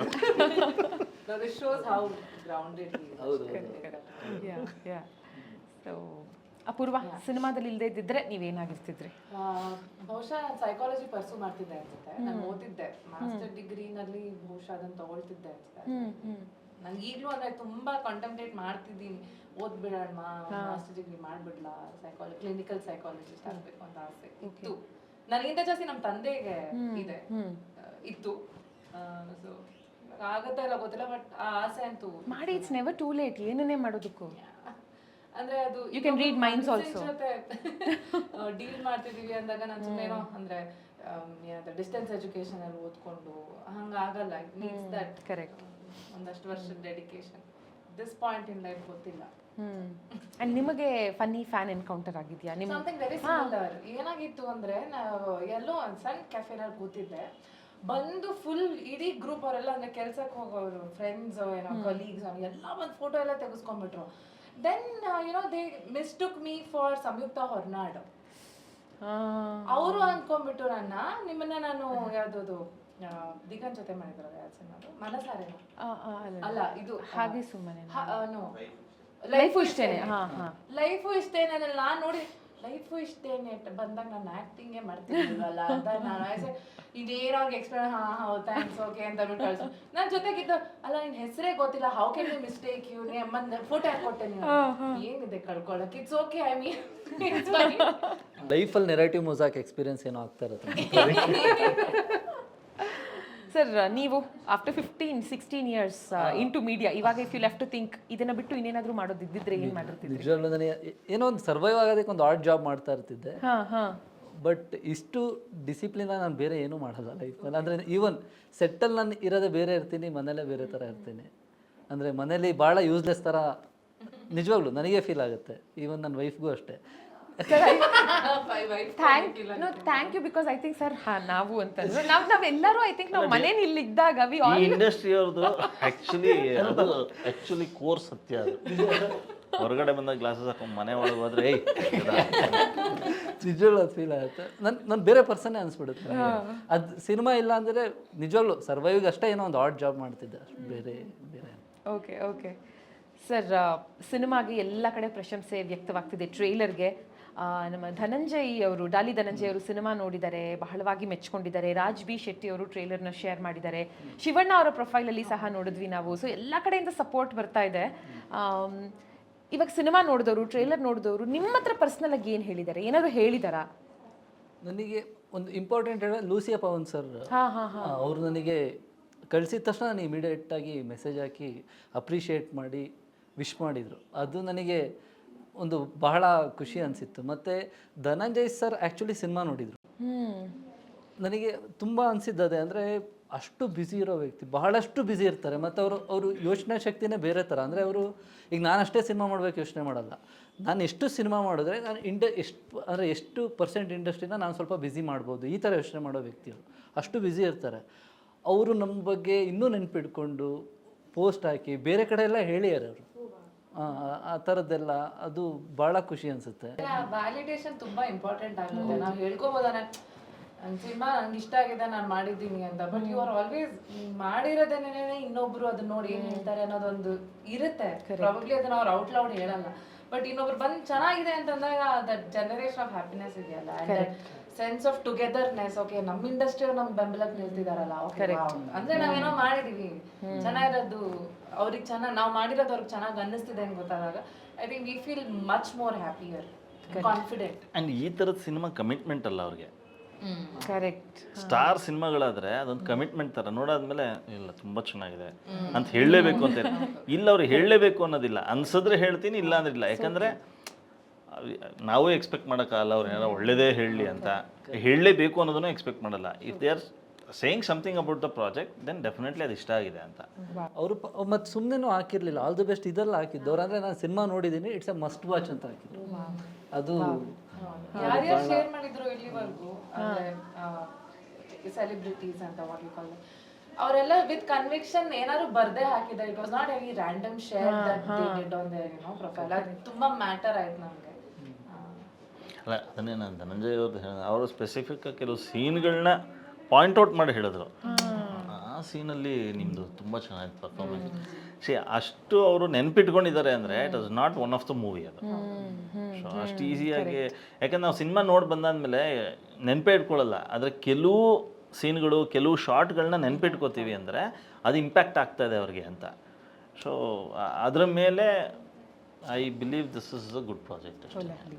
ಬಿಕಾಸ್ ನಾವು ಮಾಡಿದವ್ರಿಗೆ ಚೆನ್ನಾಗಿದೆ ಅಂತ ಅನಿಸುತ್ತೆ. ಆಮೇಲೆ ಕೆಲವು ಸತಿ ನಮ್ಮ ಜಡ್ಜ್ಮೆಂಟು ಹಾಳಾಗ್ಬಿಡುತ್ತೆ. ನಾನು ಚೆನ್ನಾಗಿದೆ ಅನ್ಸಿದ್ರು ನನ್ನ ಪ್ರೀತಿಗೆ ಅನ್ನಿಸ್ತಾ ಇದೆಯೋ ಏನೋ ಗೊತ್ತಿಲ್ಲ ಅಂತ. ಯಾವಾಗ ನಮಗೆ ಈ ಥರ ಹೊರಗಡೆಯಿಂದ ಬರುತ್ತೆ, then will start reading it in a different way. Oh ಹಂಗಾರೆ ಇದ್ರಲ್ಲಿ ನಾನು ಏನು ಈಗ ಇನ್ನೊಂದು ಸತಿ ನೋಡಬೇಕು ಅನ್ಸುತ್ತೆ ನನಗೆ. ಈ ಥರ ಬಂದು ಹೇಳಿದಾಗ ಹೌದಾ ಇದೇನೋ ಇಷ್ಟ ಆಗಿದೆ, ಇನ್ನೊಂದು ಸತಿ ನೋಡ್ತೀನಿ ನಾನು ಅಂತ. ಯಾಕಂದರೆ ಎಷ್ಟೋ ವಿಷಯಗಳು ನಮಗೆ ಗೊತ್ತಿಲ್ಲದೆ ಮಾಡ್ಬಿಟ್ಟಿರ್ತೀವಿ ಬಿಕಾಸ್ ಆಫ್ ದ ಫೀಡಿಂಗ್ ಇರ್ಬೋದು. ಈಗ ಕೇಶವನಿಗೆ ಬಂದೊಂದು ಶಾರ್ಟ್ಗೆ ಫೀಡ್ ಹೆಂಗೆ ಮಾಡ್ತಾರೆ ಅಂದರೆ, ಆ ಶಾರ್ಟ್ ಟೈಮಲ್ಲಿ ನಾನು ಏನು ಮಾಡಿರ್ತೀನಿ ಅಂತ ನನಗೆ ಗೊತ್ತಿರೋಲ್ಲ. ಅದರದ್ದೇ ಒಂದು ಟೈಮಿಂಗ್ ಬಂದುಬಿಟ್ಟಿರುತ್ತೆ. ಕೈಯೇನೋ ಹಿಂಗೆ ಅಂದಿರ್ತೀನಿ, ಏನೋ ಮಾಡಿ ಅದಿಷ್ಟಪಟ್ಟಿರ್ತಾರೆ ಅವರು. ಸರ್ ಅಲ್ಲಿ ನೀವು ಇದು ಮಾಡಿರಲ್ಲ ತುಂಬ ಚೆನ್ನಾಗಿದೆ ಅಂತ. Then if I go look back then I see a different actor. Oh ಇದನ್ನು ಹೆಂಗೆ ಮಾಡಿದೆ ನಾನು ಅಂತ. ಯೂಶ್ವಲಿ ನಾನು ಹಿಂಗೆ ಮಾಡಲ್ವಲ್ಲ ಅನ್ನೋ ಥರದ್ದು. ಸೊ ಹಾಗಾಗಿ ಈ ಥರದ ಫೀಡಿಂಗ್ ಬಂದಾಗ ವಿ ಫೀಲ್ ಓ ಏನೋ ಆಗಿದೆ ಇದರಲ್ಲಿ, ಐ ಹ್ಯಾವ್ ಡನ್ ಸಮಥಿಂಗ್ ಅನ್ನೋ ಥರ ಅನಿಸುತ್ತಿದ್ದು. ಆ್ಯಂಡ್ ಇದು ಎಲ್ಲ ಪ್ರಾಜೆಕ್ಟಿಗೂ ಬರಲ್ಲ, ಇದು ಡೆಫಿನೆಟ್ಲಿ ಬರಲ್ಲ. ಬಿಕಾಸ್ ನನಗೆ ಆರ್ಕೆಸ್ಟ್ರಾಗಿ ಹಿಂಗೆ ಬಂದಿತ್ತು ಆ್ಯಕ್ಚುಲಿ. ತುಂಬ ಜನ ಹೇಳಿದ್ದು. ದೆನ್ ಐ ಫೀಲ್ ಹೌದಾ ಅಂತ. ಬಿಕಾಸ್ ಅದು ನಾವು ಹೆಂಗೆ ಮಾಡಿಬಿಟ್ಟಿರ್ತೀವಿ ಅಂದರೆ ಅದು ಬೇರೆ ಝೋನಲ್ಲೇ ಮಾಡಿರ್ತೀವಿ ನಾವು. ಬಟ್ ಅದು ಔಟ್ಪುಟ್ ಕೇಳಿದಾಗ ಖುಷಿ ಆಗುತ್ತೆ. ಧನಂಜಯ್ ಅವರು ನನಗೆ ಈ ಸಿನಿಮಾ ಬಗ್ಗೆ ಹೇಳಿದಾಗ ಅವರು ಸ್ಪೆಸಿಫಿಕ್ ಕೇಶವ ಹೆಸರು ಹೇಳಿದ್ರು, ಸೀನ್ ಹೇಳಿದ್ರು. ಅದು ಹೇಳಿದಾಗ I really felt happy and oh good, ಪರವಾಗಿಲ್ಲ ಅಂತ. ಯಾಕಂದರೆ ನಾನು ಹೇಳಿದ್ನಲ್ಲ, ಆಫ್ಟರ್ ಲಾಂಗ್ ಗ್ಯಾಪ್ಗಳಾದ್ಮೇಲೆ ನಾವು ಸಿನಿಮಾಗಳು ಮಾಡ್ತಾ ಇರ್ತೀವಿ, ಎಸ್ಪೆಷಲಿ ನಾನು ಮಾಡ್ತಾ ಇರ್ತೀನಿ. ಆ ಥರ ಮಾಡಿರೋಂಥ ಸಿನಿಮಾ ಬಗ್ಗೆ ಯಾರೋ ಹೇಳಿದಾಗ I really feel happy. Because ನಾನು ಮಾಡೋದೇ ಕೆಲವು, ಅದರಲ್ಲೂ ಯಾರೋ ಒಬ್ರು ನೋಡ್ತಾ ಇದ್ದಾರೆ, ಓ ಗುಡ್ ಅಂದರೆ ಗುಡ್ ಚಾಯ್ಸ್ ಆಯ್ತಿದ್ದು, then I have to look forward ಅನ್ನೋ ಥರ ಅನಿಸುತ್ತೆ. It was very important. ಅದು ಎಷ್ಟು ಎಂಪವರಿಂಗ್ ಅಂದರೆ ನನಗೆ ಅಲ್ಲಿ ತನಕ ಎನರ್ಜಿ ಡ್ರೈನ್ಡ್ ಔಟ್ ಆ ಥರದೊಂದು ಫೀಲ್ ಇತ್ತು. ಅವ್ರು ಆದಮೇಲೆ ಎಷ್ಟು ಎನರ್ಜಿ ಸಿಕ್ತು ಅಂದರೆ ಪ್ರಾಬ್ಲಿ ಇಷ್ಟು ಬೇಗ ಬರೋದಕ್ಕೆ ಅವರು ಅದೊಂದು ಮಾತು ಕಾರಣ ಆಯಿತು. ಅವ್ರ ಸಿನಿಮಾ ನೋಡಿ ಅಂದರೆ ಅವರು ಕರೆದು ಕೂರಿಸಿ ಮಾತಾಡಿ ಸಿನಿಮಾ ಇಷ್ಟೆಲ್ಲ ಮಾಡೋದಿದೆಯಲ್ಲ, ಅಷ್ಟು ಬ್ಯುಸಿ ಇರೋ ವ್ಯಕ್ತಿ ಅದೆಲ್ಲ. ಅಲ್ವಾ ಸರ್, ಅಕ್ನಾಲೇಜ್ ಮಾಡೋದು ಒಂದೊಂದ್ಸಲ ಆಸ್ ಸ್ಮಾಲ್ ಆಸ್ ಅಥವಾ ಆಸ್ ಸಿಂಪಲ್ ಆಸ್ ಅಕ್ನಾಲೇಜ್ ಮಾಡೋದು ಅದು ಅವರಿಗೆ ಸ್ಮಾಲ್ ಇರುತ್ತೆ ಬಹುಶಃ, ಅದನ್ನ ತಗೊಳ್ಳೋರ್ಗೆ ರಿಸೀವಿಂಗ್ ಎಂಡಲ್ಲಿ ಇರೋರಿಗೆ ಅದು ಬಹಳ ದೊಡ್ಡದಾಗಿರುತ್ತೆ ಫಾರ್ ಶೋರ್. ಇವಾಗ ಬಟ್ ಆ್ಯಕ್ಚುಲಿ ನಾನು ನಿಮಗೊಂದು ಹೇಳ್ತೀನಿ ಸರ್, ಸಾಧ್ಯ ಆದರೆ ಇದನ್ನು ಮಾಡಿ. ಬಿಕಾಸ್ ಎವ್ರಿಬಡಿ, ಯಾಕಂದರೆ ಈ ಒಂದು ಪಾಯಿಂಟಲ್ಲಿ ನಿಮಗೂ ಅದ್ರ ನೀಡಿತ್ತು. ಏನಾಗುತ್ತೆ, ಡೆಬ್ಯೂ ಸಿನಿಮಾ ಮೇಕಿಂಗ್ ಇದೆ ಗೊತ್ತಾ process, I think you should write a book. ತುಂಬ ಜನಕ್ಕೆ ಗೊತ್ತಿಲ್ಲ ಇದು. ದೂರದಿಂದ ನೋಡೋದಕ್ಕೂ ಆ್ಯಕ್ಚುಲ್ ಬಂದು ಕುತ್ಕೊಂಡಾಗ ನೋಡೋದಕ್ಕೂ ತುಂಬ ಡಿಫ್ರೆನ್ಸ್ ಇದೆ. ಅಂದರೆ ಪ್ರೀ ಪ್ರೊಡಕ್ಷನಿಂದ ಹಿಡಿದು ಅದು ಪ್ರೋಸೆಸ್ ಹೆಂಗಿದೆ, ಹೆಂಗೆ ಆಯಿತು ಅನ್ನೋದೊಂದು ನಿಮ್ಮ ಎಕ್ಸ್ಪೀರಿಯನ್ಸ್ ಬರೋದ್ರೆ ಅದು ಡೆಫಿನೆಟ್ಲಿ ಎಷ್ಟೋ ಜನಕ್ಕೆ ಅದು ಗೈಡ್ಲೈನ್ ಆಗುತ್ತೆ. ಹೊಸದಾಗಿ ಫೀಲ್ಡ್ಗೆ ಬರಬೇಕು ಯಾಕಂದರೆ ತುಂಬ ಜನ ಹಾದಿ ತಪ್ಪಿಬಿಡ್ತಾರೆ. ಆ ಹಾದಿ ತಪ್ಪಿ ಇಂಡಸ್ಟ್ರಿ ಬಿಟ್ಬಿಡ್ತಾರೆ, ಹೋಪ್ಸ್ ಬಿಟ್ಬಿಡ್ತಾರೆ. ಅಟ್ಲೀಸ್ಟ್ ಈ ಥರದ್ದು, ಯಾಕಂದರೆ ಈಗ ನೀವು ಬಂದು ಮಾತಾಡ, ಈಗ ಫಸ್ಟ್ ಟೈಮು ಯಾರು ನಾನು ಹೇಳಿದೆ ಇಲ್ಲ ಇವ್ರನ್ನ ಮೀಟ್ ಮಾಡಿ ಅವರು ಇದೇ ಥರ ಮಾಡಿರೋದು ಅಂತ ಹೇಳಿದಾಗ, ಸೊ ಪ್ರಾಬ್ಲಿ ಆ ಥರದ್ದು ಏನಾರ ಒಂದು ಡಾಕ್ಯುಮೆಂಟ್ ಆದರೆ I think it will be helpful for others, especially for new comers. ಖಂಡಿತ. ಯಾಕಂದ್ರೆ ಈ ಎಲ್ಲಾನು ನೋಡಿ ಬಂದಿರ್ತಿರಲ್ಲ, ಎಲ್ಲ ಪೀಕ್ಗಳು ಹೋಗಿ ಬಂದಿರ್ತಿರಲ್ಲ. ಪ್ಲಸ್ ಇವರ ಡೆಬ್ಯೂ ಜೊತೆಗೆ 15-16 ವರ್ಷದ ಎಕ್ಸ್ಪೀರಿಯನ್ಸು ಆ್ಯಡ್ ಆಗೋದ್ರಿಂದ ಕರೆಕ್ಟ್. ಲವ್ಲಿ ಸರ್, ಮಾಡಿ. ಅಂಡ್ ಕೊನೆಯದಾಗಿ ನಾನು ಮೂವರನ್ನು ಕೇಳಬೇಕು, ನಮ್ಮಲ್ಲೇ ಮೊದಲು ಅಂತ, ಇದೇ ಮೊದಲ ಬಾರಿಗೆ ಈ ಸಿನಿಮಾದ ಬಗ್ಗೆ ಈ ಹಿಂದೆ ಎಲ್ಲೂ ಹೇಳಿಲ್ದೇ ಇರುವಂಥ, ಮುಂದೆ ನೀವು ಕೊಡುವಂಥ ಇಂಟರ್ವ್ಯೂಸಲ್ಲೂ ಹೇಳಲ್ಲ ಅನ್ನೋಂಥ ಒಂದೊಂದು ವಿಷಯ ಈಚೆ ಹೇಳಿ. ಯಾರಿಂದ ಸ್ಟಾರ್ಟ್ ಮಾಡೋಣ? Ladies first. I can. ನನ್ಗೆ ಟಾಪ್ ಆಫ್ ಮೈ ಮೈಂಡ್ ಇರೋದೇ ಅದು. ನಾನು ಮತ್ತೆ ಮಧು ಪೇರ್ಡ್ ಅಗೇನ್ಸ್ಟ್ ಈಚ್ ಅದರ್. ನಾನು ಅವನು ಫುಲ್ ಬಾಂಡಿಂಗ್, ಅಂದ್ರೆ ಒಂದು ಫ್ಲರ್ಟ್ ಮಾಡೋ ಒಂದು ಸ್ಟೇಜ್ ಅಲ್ಲಿ ಇರ್ತೀವಿ. ಇಬ್ರು ಫ್ಲರ್ಟ್ ಮಾಡ್ಕೊಂಡು ನಡ್ಕೊಂಡು ಹೋಗ್ತಿರ್ತೀವಿ, ಎಲ್ಲ ನಡ್ಕೊಂಡು ಹೋಗ್ತಿರ್ತೀವಿ. ಜಾನ್ಸನ್ಸ್ ಮಾರ್ಕೆಟ್ ಅಲ್ಲಿ ಎಲ್ಲ ಮಾಂಸ ಕಟ್ ಮಾಡ್ತಾ ಇದಾರೆ. ಆ ಕಡೆ ಲೆಫ್ಟ್ ಅಲ್ಲಿ somebody pulling that out of some body ಅಂದ್ರೆ ಪ್ರಾಣಿಗಳ ಬಾಡಿ. ಐ ಮೀನ್ ನಂದು ಯಾವಾಗ ಮುಗಿಯೋತಿದ್ರು, ಯಾವಾಗ ಇಲ್ಲಿಂದ ಯಾವಾಗ ಹೋಗ್ತೀವಿ ನಾವು ಅಂತ. ಬಟ್ ಆಬ್ವಿಯಸ್ಲಿ ಪಾಪ ಅವ್ರಿಗೆ ವಿಜುವಲಿ ಏನೋ ಚೆನ್ನಾಗಿ ಕಾಣ್ತಿದೆ ಅಥವಾ ಈ ತರ ಇದ್ರು ಜಗತ್ತನ್ನ ಮರ್ತುಬಿಟ್ಟು ಇವರಿಬ್ರು ಇನ್ವಾಲ್ವ್ ಆಗ್ಬಿಟ್ಟಿದ್ದಾರೆ ಅವ್ರ ಮಾತಾಡಿ. So I think that's very memorable. I would probably not walk in those market again, but ಇವರ ಒಂದು ಸಿನಿಮಾದ ಸಲುವಾಗಿ ಆ ಎಕ್ಸ್ಪೀರಿಯನ್ಸ್ ಸಿಕ್ತು ನನಗೆ. Okay sir, Keshavamurthy. ನಾನು ಅದೇ ಇವ್ರು ಇದು ಹೇಳ್ಬೇಕಿದ್ರೆ ಅನ್ನಿಸ್ತಂದರೆ, ಒಂದು ಈ ಸಿನಿಮಾದಲ್ಲಿ ಬೆಂಗಳೂರು ಒಂದು 15-20 ಕಿಲೋಮೀಟರ್ಸ್ ರೇಡಿಯಸಲ್ಲೇ ಶೂಟ್ ಆಗಿರೋದು ಇಡೀ ಸಿನಿಮಾ. ಬಟ್ ಇಷ್ಟು ಜಾಗದಲ್ಲೇ ಒಂದು ಮೋರ್ ದೆನ್ 300 ಅಂದರೆ ಈಸಿಲಿ 300+ ಲೊಕೇಶನ್ಸ್ನ ಎಕ್ಸ್ಪ್ಲೋರ್ ಮಾಡಿದ್ದೀವಿ ಈ ಸಿನಿಮಾದಲ್ಲಿ. ಸೊ ಅಂದರೆ ಅಷ್ಟು ಔಟ್ಡೋರಲ್ಲಿ ನಡೆಯುವಂಥ ಕತೆ ಇದು. ಸೊ ಕತೆ ಆ ಥರ ಟ್ರಾವೆಲ್ ಆಗ್ತಾನೆ ಇರುತ್ತೆ. ಆಲ್ಮೋಸ್ಟ್ ಭಾಳಷ್ಟು Nook and corner of the city explore ಮಾಡಿದ್ದೀವಿ. ನೋ ವಂಡರ್ ನಿಮ್ಮ ಇನ್ಸ್ಪಿರೇಷನ್ ಯಾರು ಅಂತ ಗೊತ್ತಾದರೆ ಇದು ಯಾಕೆ ಹೀಗೆ ಬಂತು ಅಂತ ಗೊತ್ತಾಗುತ್ತೆ. ಖಂಡಿತ ಹೇಳ್ಬೋದು. ನಾನು ಇದನ್ನು ಮೊದಲು ಹೇಳಿದ್ದೀನಿ. ನನಗಿದ್ರು ನಾನು ಫಸ್ಟು ಬೆಂಗಳೂರು ನೋಡಿದ್ದು ಶಂಕರ್ ನಾಗ್ ಸರ್ ಲೆನ್ಸಿಂದ, ಅವರು ಆಕ್ಸಿಡೆಂಟ್ ಮೂವಿಯಿಂದ. ನಾನು ಆವಾಗಲೇ ನನಗೆ ನಾನು ಬೆಂಗಳೂರಿಗೆ ಒಂದ್ಸಲ ನಾನು ನೋಡಬೇಕು ಅನಿಸಿದ್ದು. ಸೊ ನಾನು ಬೆಂಗಳೂರು ಬಂದಾಯ್ತು. ಆಮೇಲೆ ನಾನು ಸಿನಿಮಾಗೆ ಸೇರಕ್ಕೆ ಬಂದು ಒಂದು 15 ವರ್ಷ ಎಲ್ಲ ಸ್ಪೆಂಡ್ ಮಾಡಾದ್ಮೇಲೂ ನನ್ನ ಕತೆ ಬರಿಬೇಕಿದ್ರೆ ನನಗೆ ಬ್ಯಾಕ್ ಆಫ್ ದ ಮೈಂಡ್ ಅದೇ ಇದ್ದಿದ್ದು. ಶಂಕರ್ ನಾಗ್ ಸರ್ ತೋರಿಸಿರೋ ಬೆಂಗಳೂರು ಅದೊಂದು ಬುನಾದಿ ಇದೆ, ಅದಕ್ಕೆ ನಾವು ಮೋಸ ಮಾಡ್ಬೋದು. ಅದನ್ನು ಅಟ್ಲೀಸ್ಟ್ ಅಷ್ಟೇ ಆದ್ರೂ ಇನ್ನೂ ಸ್ವಲ್ಪ ಚೆನ್ನಾಗಿ ತೋರಿಸ್ಬೇಕು ಅನ್ನೋ ಒಂದು ಕಾನ್ಷಿಯಸ್ ಎಫರ್ಟ್ ನೀವು ನೋಡಿ ಹೇಳಬೇಕು. ಆ್ಯಂಡ್ ಎಸ್ಪೆಷಲಿ ಒಂದು ಶಾರ್ಟ್ ಆದಮೇಲೆ ಇವರು ಬಂದು ನನಗೆ ಹೇಳಿದರು, ಅದು ಎಡಿಟರ್ ಮೇಲೆ, ಸರ್ ಆ ಶಾರ್ಟ್ ಸರ್ ಸಕ್ಕದ, that I think that's the best shot sir ಅಂತ. ಅದೇಗೇನ್ ಅದು ಒಂದು ಸೈಲೆನ್ಸ್ ಅಷ್ಟೇ ಅದು. So this is something new, because ಸಿನಿಮಾದಲ್ಲಿ ಯಾವಾಗಲೂ ನಾವು ವರ್ಬಲಲ್ಲೇ ಇರ್ತೀವಿ. ಅಂದರೆ ಈ ಸೈಲೆನ್ಸ್ ಬಯಸೋ ಅಂಥ ನಿರ್ದೇಶಕರಿರೋ ತುಂಬ ಕಡಿಮೆ. ಸೊ ಹಾಗಾಗಿ I think this is new for me. ಅಂದರೆ ನಾನು ಮತ್ತು ಏಕಾಂತ ಒಂದು ನಿಶಬ್ದತೆ, that is new. That is what we need ಇವತ್ತಿನ ಲೈಫಲ್ಲಿ ಅಲ್ವಾ ಸರ್? ಆ್ಯಕ್ಚುಲಿ ಅದು ಹೇಳಿದ್ರಲ್ಲ, ಅದೊಂದು ಶಾರ್ಟ್ ಹೇಳಿದ್ರಲ್ವಾ, ಅವಾಗಲೇ ನನಗೆ ಅನಿಸಿದ್ದು ಒಂದು ಸಾಂಗ್ ಟ್ರಿಗರ್ ಆಗಿದ್ದು, ಆ ಲಿರಿಕ್ಸ್ ಟ್ರಿಗರ್ ಆಗಿದ್ದು. ಅದೇ ಸಾಂಗ್ನ actually Vijay Prakash sir appreciate ಮಾಡಿದ್ರು. ಈಗ ಆ ಸಾಂಗ್ ಹೆಸರು ಹೇಳಿದ್ರು ಏಕಾಂತ. ಓಕೆ ಲುಕಿಂಗ್ ಫಾರ್ವರ್ಡ್ ಟು ಈ ಒಂದು ಸಿನಿಮಾ. ಸೊ ನಿಮ್ಮ ವಸ್ತುಗಳಿಗೆ ನೀವೇ ಜವಾಬ್ದಾರರು. ಜನವರಿ 10ನೇ ತಾರೀಕು ರಿಲೀಸ್ ಆಗ್ತಾ ಇದೆ. ಆ್ಯಂಡ್ ಇನ್ಫ್ಯಾಕ್ಟ್ ಕಮೆಂಟ್ ಸೆಕ್ಷನ್ ಬಗ್ಗೆ ಮಾತಾಡ್ತಾ ಸುಮಾರು ಜನ ಲಾಸ್ಟಲ್ಲಿ ನೀವು ಒಂದು ಸ್ಲೈಡ್ ಏನು ಬರುತ್ತೆ ಅದನ್ನು ಬಹಳವಾಗಿ ಮೆಚ್ಕೊಂಡಿದ್ರು. ಸಂಕ್ರಾಂತಿಗೊಂದು ಕನ್ನಡ ಸಿನಿಮಾ ಈ ಥರ ಹೇಳಿದಾಗ ಡೇಟ್ ನೆನ್ಪಿಟ್ಕೊಳ್ಳೋ ಅವಶ್ಯಕತೆನೂ ಇಲ್ಲ, ಆಬ್ವಿಯಸ್ಲಿ ಗೊತ್ತು. ಸೊ 10ನೇ ತಾರೀಕು ಸಿನಿಮಾ ರಿಲೀಸ್ ಆಗ್ತಿದೆ. Wishing the entire team all the very best. So ಬ್ರೇಕಲ್ಲಿ ನನಗೆ ಗಿಫ್ಟ್ ಬಾಕ್ಸಸ್ನ ತರಿಸಿಟ್ಕೊಂಡಾಗ ಎಲ್ಲ ರೇಗಿಸ್ತಾ ಇದ್ರು, ಸೇಯಿಂಗ್ ಇದು ಮೋಸ್ಟ್ ಎಕ್ಸ್ಪೆನ್ಸಿವ್ ಗಿಫ್ಟ್ ಸೌಜನ್ಯ ಕೇಳಿದ್ದಕ್ಕೆ ಅದಕ್ಕಿಂತ ಎಕ್ಸ್ಪೆನ್ಸಿವ್ ಆಗಿರೋದು ಕೊಡೋಣ ಅಂತ. Actually this is the most expensive in terms of value ಮಾತ್ರ ಅಲ್ಲ, like generally this is like 100% wood pressed oil Saptam Taila ಕಡೆಯಿಂದ. Health is so important and so valuable ನಮ್ಮೆಲ್ಲರಿಗೂ. ಅದನ್ನು ನಾವೆಲ್ಲರೂ ಅಷ್ಟೇ ಚೆನ್ನಾಗಿ ಪ್ರಿಸರ್ವ್ ಮಾಡೋಣ ಅಂತ ಹೇಳ್ತಾ, Dileep sir thank you so much and congratulations ನಿಮ್ಮ 50th ಸಿನಿಮಾಗೆ. Thank you. I am old. Keshavamurthy sir all the very best. ನಿಮ್ಮ ಡೆಬ್ಯೂ ಸಿನಿಮಾಗೆ ತುಂಬ ಒಳ್ಳೇದಾಗಲಿ. Very Young. ಈಗ ವಿಗ್ ತಗೋಬೇಕು. ಬೇಡ ಸರ್, ಇದ್ರಲ್ಲಿ ಕೊಟ್ಟರು ಎಣ್ಣೆ ಬೆಳೆಸಿ sir.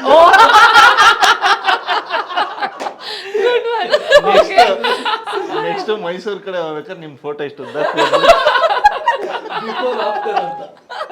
Correct. So Apoorva, thank you so much. Thank you so much.